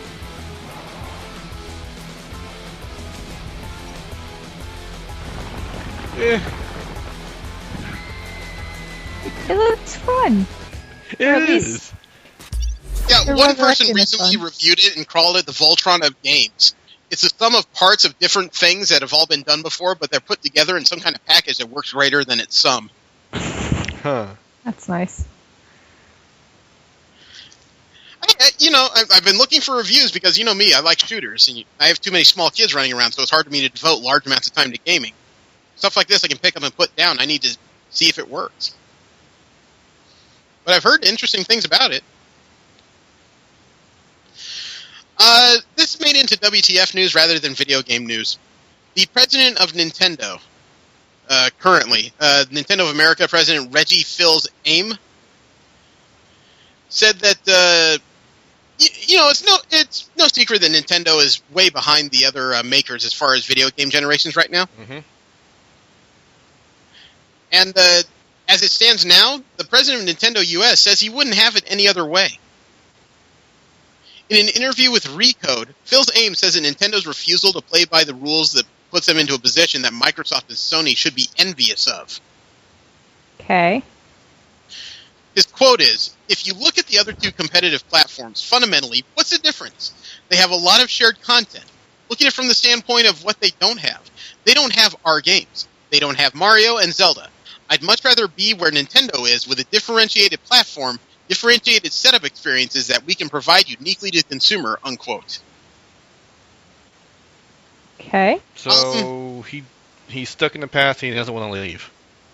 Well, I mean, he says that they have a lot of shared content. Is he missing the fact that Xbox has Halo and PlayStation has The Last of Us and a couple other things? Everybody has exclusives. I don't know what the fuck he's talking about. Yeah, I think he may have missed both because we got icons. Yeah. We got icons in the gaming industry. I realize that, but everybody has icons. It's like, PlayStation has Sackboy, and Microsoft has the Master Chief. Yeah. Frankly, I think Kratos could beat up Mario. So I just don't understand where he's coming off on this. He's basically saying my stuff is the best stuff, I'm pretty sure. It seems that way. I just wonder if this guy's actually played any video games while he's so busy crowing about them. Good question. Yeah. The last bit of WTF news I have is one that Jesse's going to enjoy and B's probably going to groan about.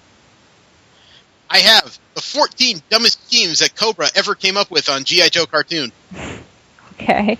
Teams? No, the 14 worst schemes that Cobra has ever perpetrated. Oh, okay.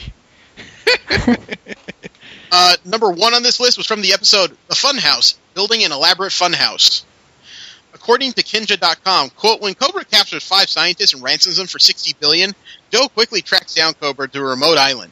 At the island, Cobra has constructed an elaborate funhouse full of traps like balloons filled with hallucinogenic gas and giant weapon-toting jack-in-the-boxes and a roller coaster. Also, the whole island is rigged to explode. Not only is this ridiculously over-elaborate, but even had it worked, it would have taken out 7 Joes max. Was the cost of building a snake-themed roller coaster really worth the result of killing less than 10 enemy combatants?" Unquote. I'm not sure I've seen this episode. I have. I think I've seen all of these. Number 2 is a funny one, rigging a mayoral election from the episode Cobra's Candidate. Quote, "Cobra hires a bunch of thugs to attack mayoral candidate Robert Harper, seemingly on behalf of his opponent, Whittier Greenway. In fact, Harper has hired Cobra to make himself seem sympathetic and make Greenway look like he hires street toughs to intimidate his opponents. Because this is Cobra, this plan eventually includes blowing up several buildings and destroying a pier holding a political rally, and, of course, it backfires. But even if it had succeeded, what the hell was a mayor going to do for Cobra anyways?" Unquote. It is a viable point. Mayor stuff? Congratulations. Congratulations. You own a backwater town in Midwest Ohio or some shit. Number 3 is one I've seen several times. Annoying G.I. Joe via TV show. Episode is 20 questions. Quote, "The Joe team's war games are interrupted by talk show 20 questions. I don't mean a special broadcast. I mean the host, Hector Ramirez, shows up with a film crew and his producer, Arnold, who claims Cobra is fictional and G.I. Joe doesn't do anything but steal taxpayer money and wants to film an episode right there. Oh, I do remember this one. After a bit of antagonism, a hot-headed shipwreck leads them to a known Cobra base to prove they're real, where Cobra attacks and captures them. Eventually, it's revealed that Arnold, the producer, was the Baroness in disguise, who was basically just trying to make the Joes feel shitty. Wouldn't it have been infinitely better for Cobra not to attack Shipwreck and then later air the footage of Cobra seemingly not existing to the world? Unquote. It does seem like we're taking the Looney Tunes version of supervillainy here. This is one I've seen, and I understand why people hate it. Hiding missiles in fast food restaurants, from the episode The Rocket's Red Glare. Quote, honestly, as far as Cobra's plans go to threaten the world, hiding actual rockets in the logo of a national fast food chain is pretty solid. But the Red Rocket chain wasn't pre-existing. It was something that Cobra had to create, plan, build, market, etc. through the shell company Extensive Enterprises. More bafflingly, Cobra franchised these restaurants to anybody, including G.I. Joe member Roadblock's aunt and uncle. And then Cobra had to hire a bunch of thugs to somehow reclaim the restaurants in order to launch the missiles. That's way too complicated, guys, unquote. Does seem like a back-ass words plan. Yeah. How about this? Destroying all currency from the episode Money to Burn. Quote, Cobra creates a device that destroys all the world's currency. This completely absurd, impossible device is somehow not the stupidest part of the plan. The stupidest part is that Cobra Commander thinks people will trade their non-cash valuables, like jewelry, to him for a new currency, which is basically a new gold coin with his face on it. Ignoring the fact that even if people did somehow agree Cobra Bucks would be the new world currency, the loss of all that cash would completely destroy the economy and probably civilization, and Cobra would basically rule the world of Mad Max, unquote. Oh, this is one that's beyond stupid. Destroying all vegetation on Earth from the episode Flint's Vacation. I take it from that description you can already see where this is wrong. Yeah. Well, there's not much to say about this one. A clearly frustrated Cobra Commander says he has a missile that can destroy all plant life on Earth. Add, if Earth doesn't surrender, he's going to launch it. Since we need plant life for so many things, breathing comes to mind, this is definitely not one of Cobra's better thought out plans, unquote. It does sound like they're being run by a madman. Who stretches out all of his S's. Number 7 on the list of the worst schemes Cobra ever came up with was making their own TV network from the episode The Wrong Stuff. Quote, Cobra seizes all the world's satellites and replaces it with one of their own. The end result is that there is only one TV station available called Cobra Network Television, which is hilariously redundant. Cobra spends God knows how much time, money, and effort making their own programming, including sitcoms like Father's No Beast and action shows like The C-Team, and making new pro-Cobra endings to classic movies. Since this is G.I. Joe, the mass populace instantly believes everything CNT tells them, and all companies switch advertising to Cobra since they've got the only network on the air. Something tells me that if Al-Qaeda tried to pull this, it wouldn't go nearly so well, unquote. That is pretty monumentally stupid. Yeah.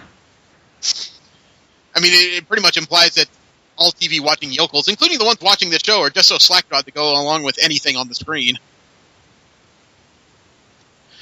I don't recall this latest one, partnering with an evil Egyptian god from the episode The Gods Below. Jesse? Not familiar with that one. Okay, quote, when an architect discovers a lost tomb of the Egyptian god Osiris, Cobra Commander sends his troops to find the hidden treasure. What they find is the actual Egyptian god Set, although why he's hanging out in his brother's tomb is unknown. The episode portrays Set as evil, sending a group of Joes to the realm of the dead.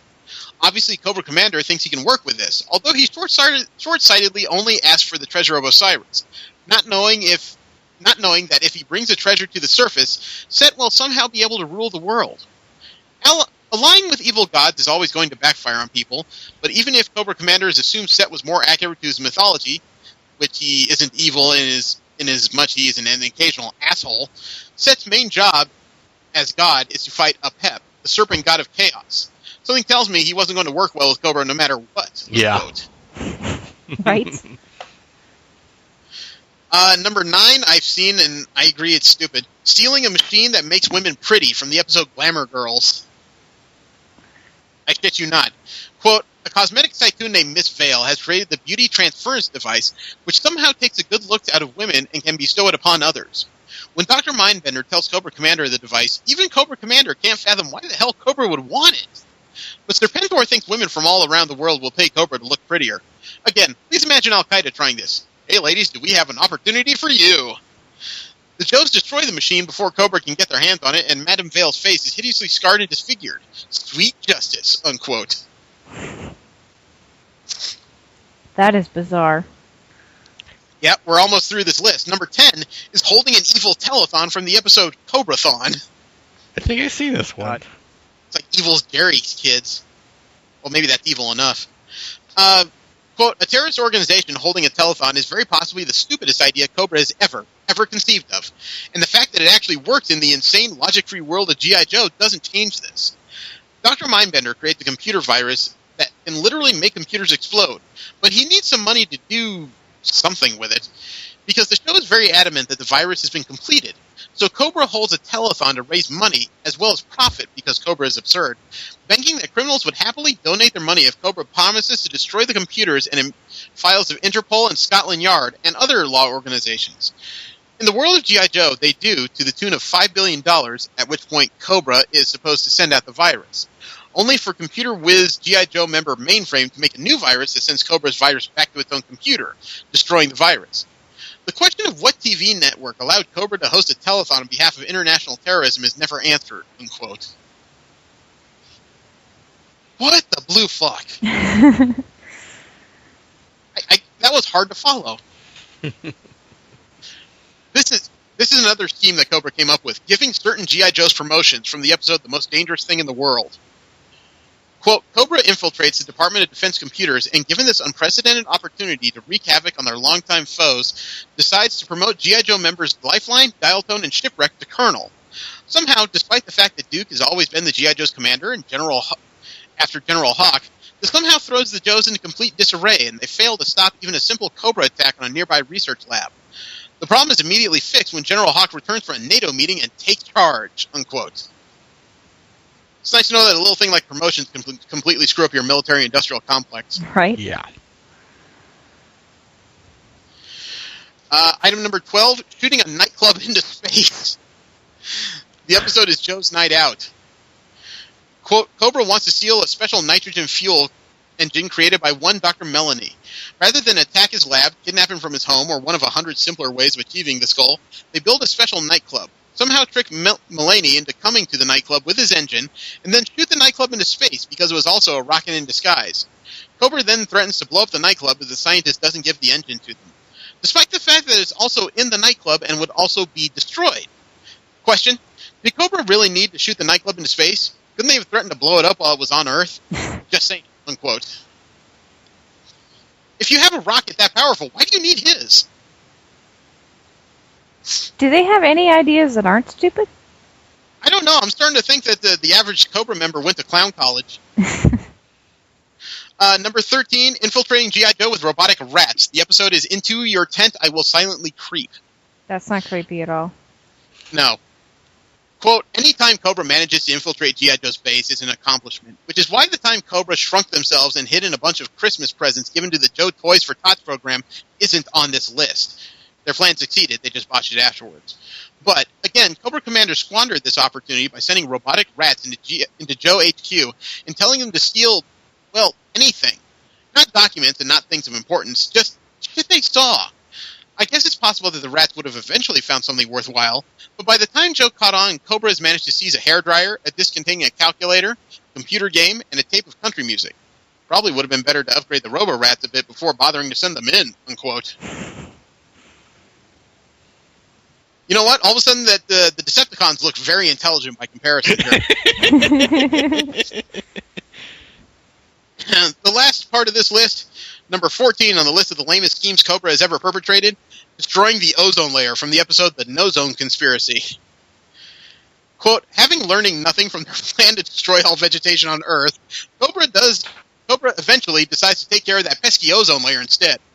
Note they don't threaten to destroy the ozone layer, they simply try to destroy it because they think they'll be able to sell special Cobra brand extra strength sunscreen to humans, never realizing even wearing SPF 1 million, humanity would be reduced to piles of melting radioactive goo. Oh, and Cobra's big plan to destroy the ozone? Stealing a shit ton of aerosol shaving cream bottles. They're going to have their trained terrorist army sit around and have a shaving cream fight or something. Even if that wasn't stupid, and it is, because the thing in aerosol cans that hurt the ozone layer, chlorofluorocarbons, were banned in 1979, years before this episode aired. This is so embarrassing that Cobra should have desperately tried to figure out another plan anyways. Unquote. Oh my god. I was hoping this list wasn't near as fun as I thought because it's all just so damn stupid. It's still interesting. It's a severe lack of imagination writers had, cartoon writers had back in the 80s. Yeah. It's not even lack of imagination, it's lack of simple common sense. It makes it sound like Cobra Commander and Destro should have had, like, Rip Taylor buckets of confetti as they were throwing it around as they were doing evil schemes. I mean, shoot, the villains in Black Dynamite the animated series look like geniuses compared to these guys. Okay, the conversation for this week, we decided to watch the first 3 episodes of 2 recently running DC TV shows, Gotham and The Flash. People who've listened to us for a while know that we were not necessarily high on these things as the promos came out for different reasons. In my case, it was perceived drama. Where should we start, The Flash or Gotham? I'll start with Gotham since it came first. Yeah, sure. Okay. Now, the Gotham TV show, it's no secret, the synopsis on that is this is the city before Batman. A young detective, Jim Gordon, is trying to work on the case of who killed Bruce Wayne's parents.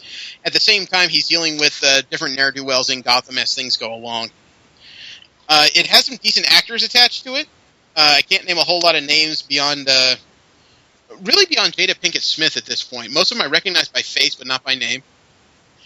It features characters like a young Oswald Cobblepot, Harvey Bullock, and it also has a young Selena Kyle, young Bruce Wayne, and we've seen what I think is supposed to be Poison Ivy, although we haven't seen anybody in mask because that's not the way the show's going to go.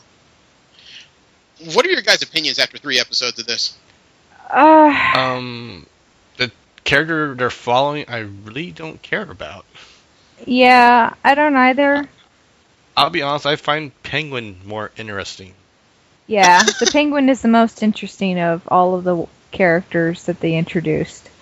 I agree. Unfortunately, I've watched 5-6 episodes simply because I try and listen to things in the background as I'm doing work. So I've actually watched all 7 episodes out currently. And that is about my take on it, is that the most interesting narrative throughout the series so far is the Penguins. The guy playing James Gordon, I forget who that is, Ben McKenzie. He's an interesting actor, but I don't think this role was written very well. No. The way he's playing it, the guy is very stone-faced. It's like everything that happens to him, he always has the same general expression on his face. Yeah. And as weird and corrupt as the city is, it's almost amazing he hasn't started losing his mind already. The one thing that's constant throughout this series is that no matter what side of the law any character is on it, they all proclaim the same thing. Gotham is my home and I'm not leaving. Someone has some sort of weird enchantment on them because I'm not sure why they would want to be in that city. I know, it's New Jersey. Who wants to stay there? I mean, the first episode, the pilot, was kind of a by-the-numbers episode, in my opinion. There wasn't anything particularly inspired, I think, about the first episode. Yeah, I would agree with that. The second episode had some interesting villains played by Lily Taylor and Frank Whaley. They were the ones who were abducting street kids. Yeah, I liked seeing that duo. I've seen Lily Taylor in a number of other things, too. Yeah, they were very creepy as minions of a DC villain called the Dollmaker, who never appeared on screen at all. Still not extremely clear why they were stealing kids. He was either making dolls out of them or eating them. I couldn't figure that one out. Yeah, I would have liked to have seen the Dollmaker, but maybe she will become a villain later on. It could be. The third episode, The Balloon Man, I think this series came very close to jumping the shark here. And let me explain why. The Balloon Man had an episode where a guy got his hands on weather balloons and was chaining people, both criminals and people he basically viewed as corrupt to them, sent them into the stratosphere, only to come back down later as, frozen meat, basically. My issue with this entire episode is that it almost negates Batman, frankly. Let me explain. The Balloon Man is the vigilante achieving justice for people who probably can't usually get it. Mm-hmm. And then you have Harvey Bullock, a normal guy who managed to track down the Balloon Man and stop him. You already have psychotic villains showing up who are being stopped by the police. So it almost begs the case of why did Bruce Wayne in this series turn into Batman? Why didn't he just help James Gordon in his quest to find justice. I think they're making a lot of these stories up as to show different parts that that will become Batman and have it seen by Bruce Wayne, so you just amalgamize it all together and do it correctly. I would have understood that narrative if Bruce Wayne was doing like ride-alongs in the car, but he's not. He's sitting in his mansion all day reading files so far. And in watching this entire the news. series. Yeah, in this entire series, all he does is pour over information. Somehow in this series, Batman is turned into Oracle. He's testing himself, like the thing when he put his hand over the flame and stuff like that. That was creepy as shit. And, from my perspective, it seems like every time that the detective comes over, he's getting bad news or a maybe kind of stuff. So from his perspective, everything's, Everything sucks. Everything sucks, yeah. Honestly, I really don't like that, the Bruce Wayne angle. I really just don't care about his bit in the whole show. Just about every character in this show seems extraneous. On all the characters on the proper side of the law, in my opinion, don't need to be in the show at all. No. Bruce Wayne, Alfred, James Gordon, Harvey Bullock, all the police, they don't need to be in the show. I think the show would be tons better if it focused on, the street gangs, how the Penguin became the Penguin, how Edward Nygma became the Riddler. Oh, yeah, that'd be great. Well, you wouldn't have to go Breaking Bad extreme, but think of it as like a Gotham version of, Sons of Anarchy or something. Right, I could see that.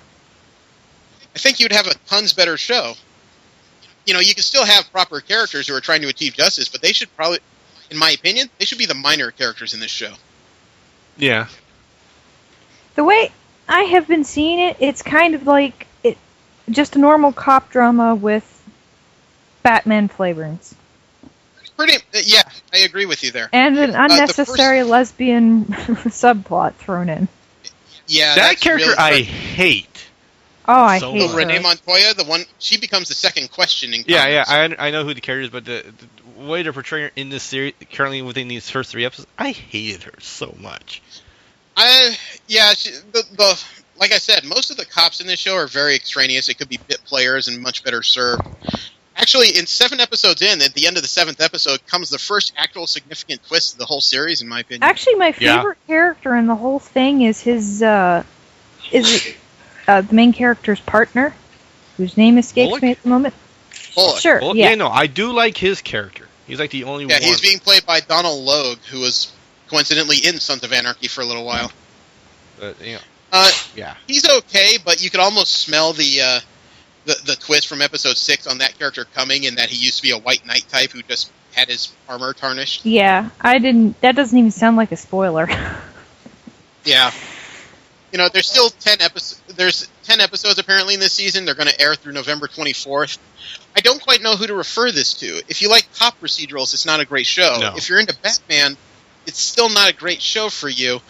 If you like melodrama, maybe, but there's a lot of other weird stuff thrown in here. It's hard for me to figure out who the target audience is. It kind of looks like it's aimed at a teen audience that doesn't really know Batman or has only really seen them on the big screen. They're banking on it being a Batman affiliated show, and they really missed the mark. This is going to sound hypercritical, and feel free to send me email and disagree. I'll listen to anything you guys send me. But frankly, it almost feels like it's a show that was written as a cop procedural, but then licenses dropped in their lap, and they started rewriting shit to accommodate other characters. I could definitely see that being a thing. Like, it definitely has a police procedural vibe, which normally I like, but yeah, I don't know, it just didn't grab me. Yeah, as a TV fan, it's hard for me to relay this to anybody. I'm watching it as my interest in comic books, but I'm not watching it as an interest in entertainment. I don't think it's that good, personally. No. I'll continue watching it, if anything, just to see what the hell happens with Penguin, but that's about it. Yeah. Well, according to the list on Wikipedia, there's only 3 episodes left in the season, so there's not that much to go. This airs Monday nights on Fox. If this gets a second season, I would be surprised. Yeah, me too. Well, it's going to depend on the ratings. According to Wikipedia, the first episode viewership was a 3.2 share, and since then it's hovered. It's gone down a little bit from episode 2 to episode 3. After that, it stays at a steady hover between 2.4 and 2.2, which is, I guess you could say, livable, but not fantastic. Yeah. DVR shares are much weaker. First episode was at 2.7, then it dropped to a 1.9, 2.0, 1.7. I think those DVRs are where you're going to figure out if your audience is actually watching. Yeah. Okay, so from there we can move on to the Flash TV series. I don't hate it. I kind of like it. The Flash series is not a prequel series. It is definitely a story of how Barry Allen became the Flash, and his ongoing adventures as more metahumans are created in this, or were created by the same process that created him, just in different variations. Mm-hmm. My first impression of this, Jesse, I'm like you. I don't hate it. I don't necessarily like it. I don't necessarily like it either, but it's, certainly better than Gotham. I like aspects of it. I like the, I kind of like Barry, but I like the two scientists a lot more. I like the, what is his name? But the head honcho guy in the wheelchair. Wells? Henry Wells? Yeah. Wells, thank you. Okay. Wells. I can't forget the name because the name they chose and what they're trying to imply his character is. Yeah, Tom Cavanaugh. I don't know who they're trying to imply that he is. Well, no, Henry Wells. H.G. Wells' Time Machine. Oh, okay. Yeah. Yeah, I picked that up like almost immediately and kind of I didn't when notice I saw that. Or if I did, I forgot. He's right here. He's asleep. Yeah, no, okay. I saw that and realized, like, all right, this guy's from the future. Yeah, I'm with you. Grant Gustin is Barry Allen. I think he's doing a pretty good job as a character. Yeah, I like the character. Candace Patton is Iris West. I like her. Daniel, God, what's his name? Who's playing Jesse Martin as Joe West? I like him too, frankly. Yeah. Tom Cavanaugh's doing okay. I am less thrilled about the supporting cast. Caitlin Snow by Danielle Panabaker and Carlos Valdez as Cisco Ramon. Not liking either of them. No, there's something's supposed to happen to those characters eventually. I know. Yeah, I know. They're gonna develop. The thing is, it could be. I was about to say it could just be early episode psychoses. You know how things start out. A lot of characters start out as one-dimensional. Over time, they sometimes develop into great characters. Mm-hmm. I'm hoping that occurs here. I'm just not seeing it early on. I'm tired of the character of Caitlin Snow being morose, and I'm tired of Cisco Ramon smiling all the goddamn time. I like Cisco, and I like Caitlin quite a... I'm not sure if I would say quite a bit, but... I think their characters kind of broke mold when they went back to... when they actually started set up the prison system in the former particle chambers. I can agree to that, but it seemed like they quickly reverted back to what they were. The thing I don't like about this series is how quickly it went from nothingness to already the Flash and his friends. Yeah, there's that. It built up so damn quickly it bothered me. I like shows that develop slowly so I get a real chance to delve into characters, and I don't think we got that here. Well, I think that's because the guy in the wheelchair already has an agenda, so he's rounding up everybody as soon as possible. Possible, but we'll see how that develops because just his presence technically creates a time paradox and things start changing. Okay, nerded up a bit too far. Now, as an adventuring show, it's okay. It's a little bit too flavor of the week. There's no overarching story. Most of it all deals with whatever the Flash is fighting this particular day. Mm-hmm. I think the show really starts failing for me when it comes to the casting of villains. I don't think that's been very strong in this show. I think they're just putting a bunch of throwaway villains until we got to Captain Cold. That's the thing, though. They shouldn't be throwaway villains. The Weather Wizard from the first episode is one of the rogues gallery that Captain Cold puts together. But at the same time, the Weather Wizard seems so uninspired in the first episode. I don't think he's supposed to be the same character. I don't know. Well, it's just, he felt so boring when it's just like, his primary motivation in the second part of the episode was, gotta think big. That's it? You're going to destroy the story because suddenly you think you gotta think big? Why don't you try stealing a bigger safe or something? It just seems so, and the actors are so damn painful to me. It seems like every episode up to Captain Cold, specifically the first three, they were all so terribly, terribly one-dimensional played. And it's really weird because the guy who played Victor Zsasz in Gotham was the guy who played this Mist Man in the second episode. Really? Oh yeah. You didn't notice the bald guy with no eyebrows? I thought he stuck out. I'm thinking about that. Thinking back to that now. Didn't notice it at first. In Victor Zsasz, he was better. He was a little overarching. It was kind of weird because in The Flash, his enemy I thought was very flat and uninteresting. This series, though, as far as the superhero adventuring, I think it has much better possibilities than Gotham, but it's going to have to show me something more significant if it wants me to stay past the season. Yeah, I agree. I think there's testing the waters with some throwaway characters, which, I agree is kind of a bad idea. But well, I mean, the first 3 episodes, the villains were, other than Weather Wizard, were pretty one-note and not very interesting. Captain Cold is a big step up, and Wentworth Miller, I saw him in Prison Break. I liked him in there. I don't know why he seems so dry in this series. It seemed like half the time he was speaking, he seemed to hate his own lines. Maybe he did. I don't know. That's the other thing that this series kind of fails at, is that they're so busy trying to get dynamic visuals, you can kind of tell when people are posing like action figures for certain shots. Yeah. It should look a good deal more natural. Yeah, and Captain Cold, still one of the worst names ever. We should do a PR team thing on him. Like I said, Wentworth Miller, I like him, but you could tell when he was aiming that gun sometimes, he was trying to aim it where the director was telling him instead of where he felt like his arm should stand. He felt so robotic. I felt bad. Like I said, this show has more possibilities for me. I like it more, but I don't necessarily like it. It needs to push forward as a show before it starts pushing forward as DC advertising. I can agree with that. Yeah.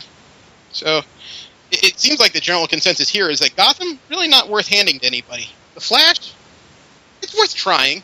Everybody's going to find something different in it. I just don't think you're going to find a consistent list of what makes it great. Anybody have any disagreements? No, not really. No? I mean, I think we should check back in with The Flash later, because I think it'll probably pick up. Well, there's only 4 episodes left in that season, so we could check back in mid-December and see what we think of it as an overall. All right. That sounds like everything. And I got to feed somebody, so I got to wake him up. Jesse had an idea that he was discussing at Kamikaze. It may not be bad. Being that Marvel is recycling their events, maybe it's time we actually took a good look at the Civil War miniseries where Iron Man and Captain America had different ideologies. Sure. Especially with Civil War coming as a movie, maybe it's time we took a hard look at that. Yeah. All right, so we'll read the Civil War mini next time. Thank you very much for tuning in. I apologize for the long delay. Just a combination of factors went off all at once. But thanks for staying with us. Really appreciate it. Have a great weekend. I am Jeremy. Jesse. And V. Missing a guy there. Thank you very much.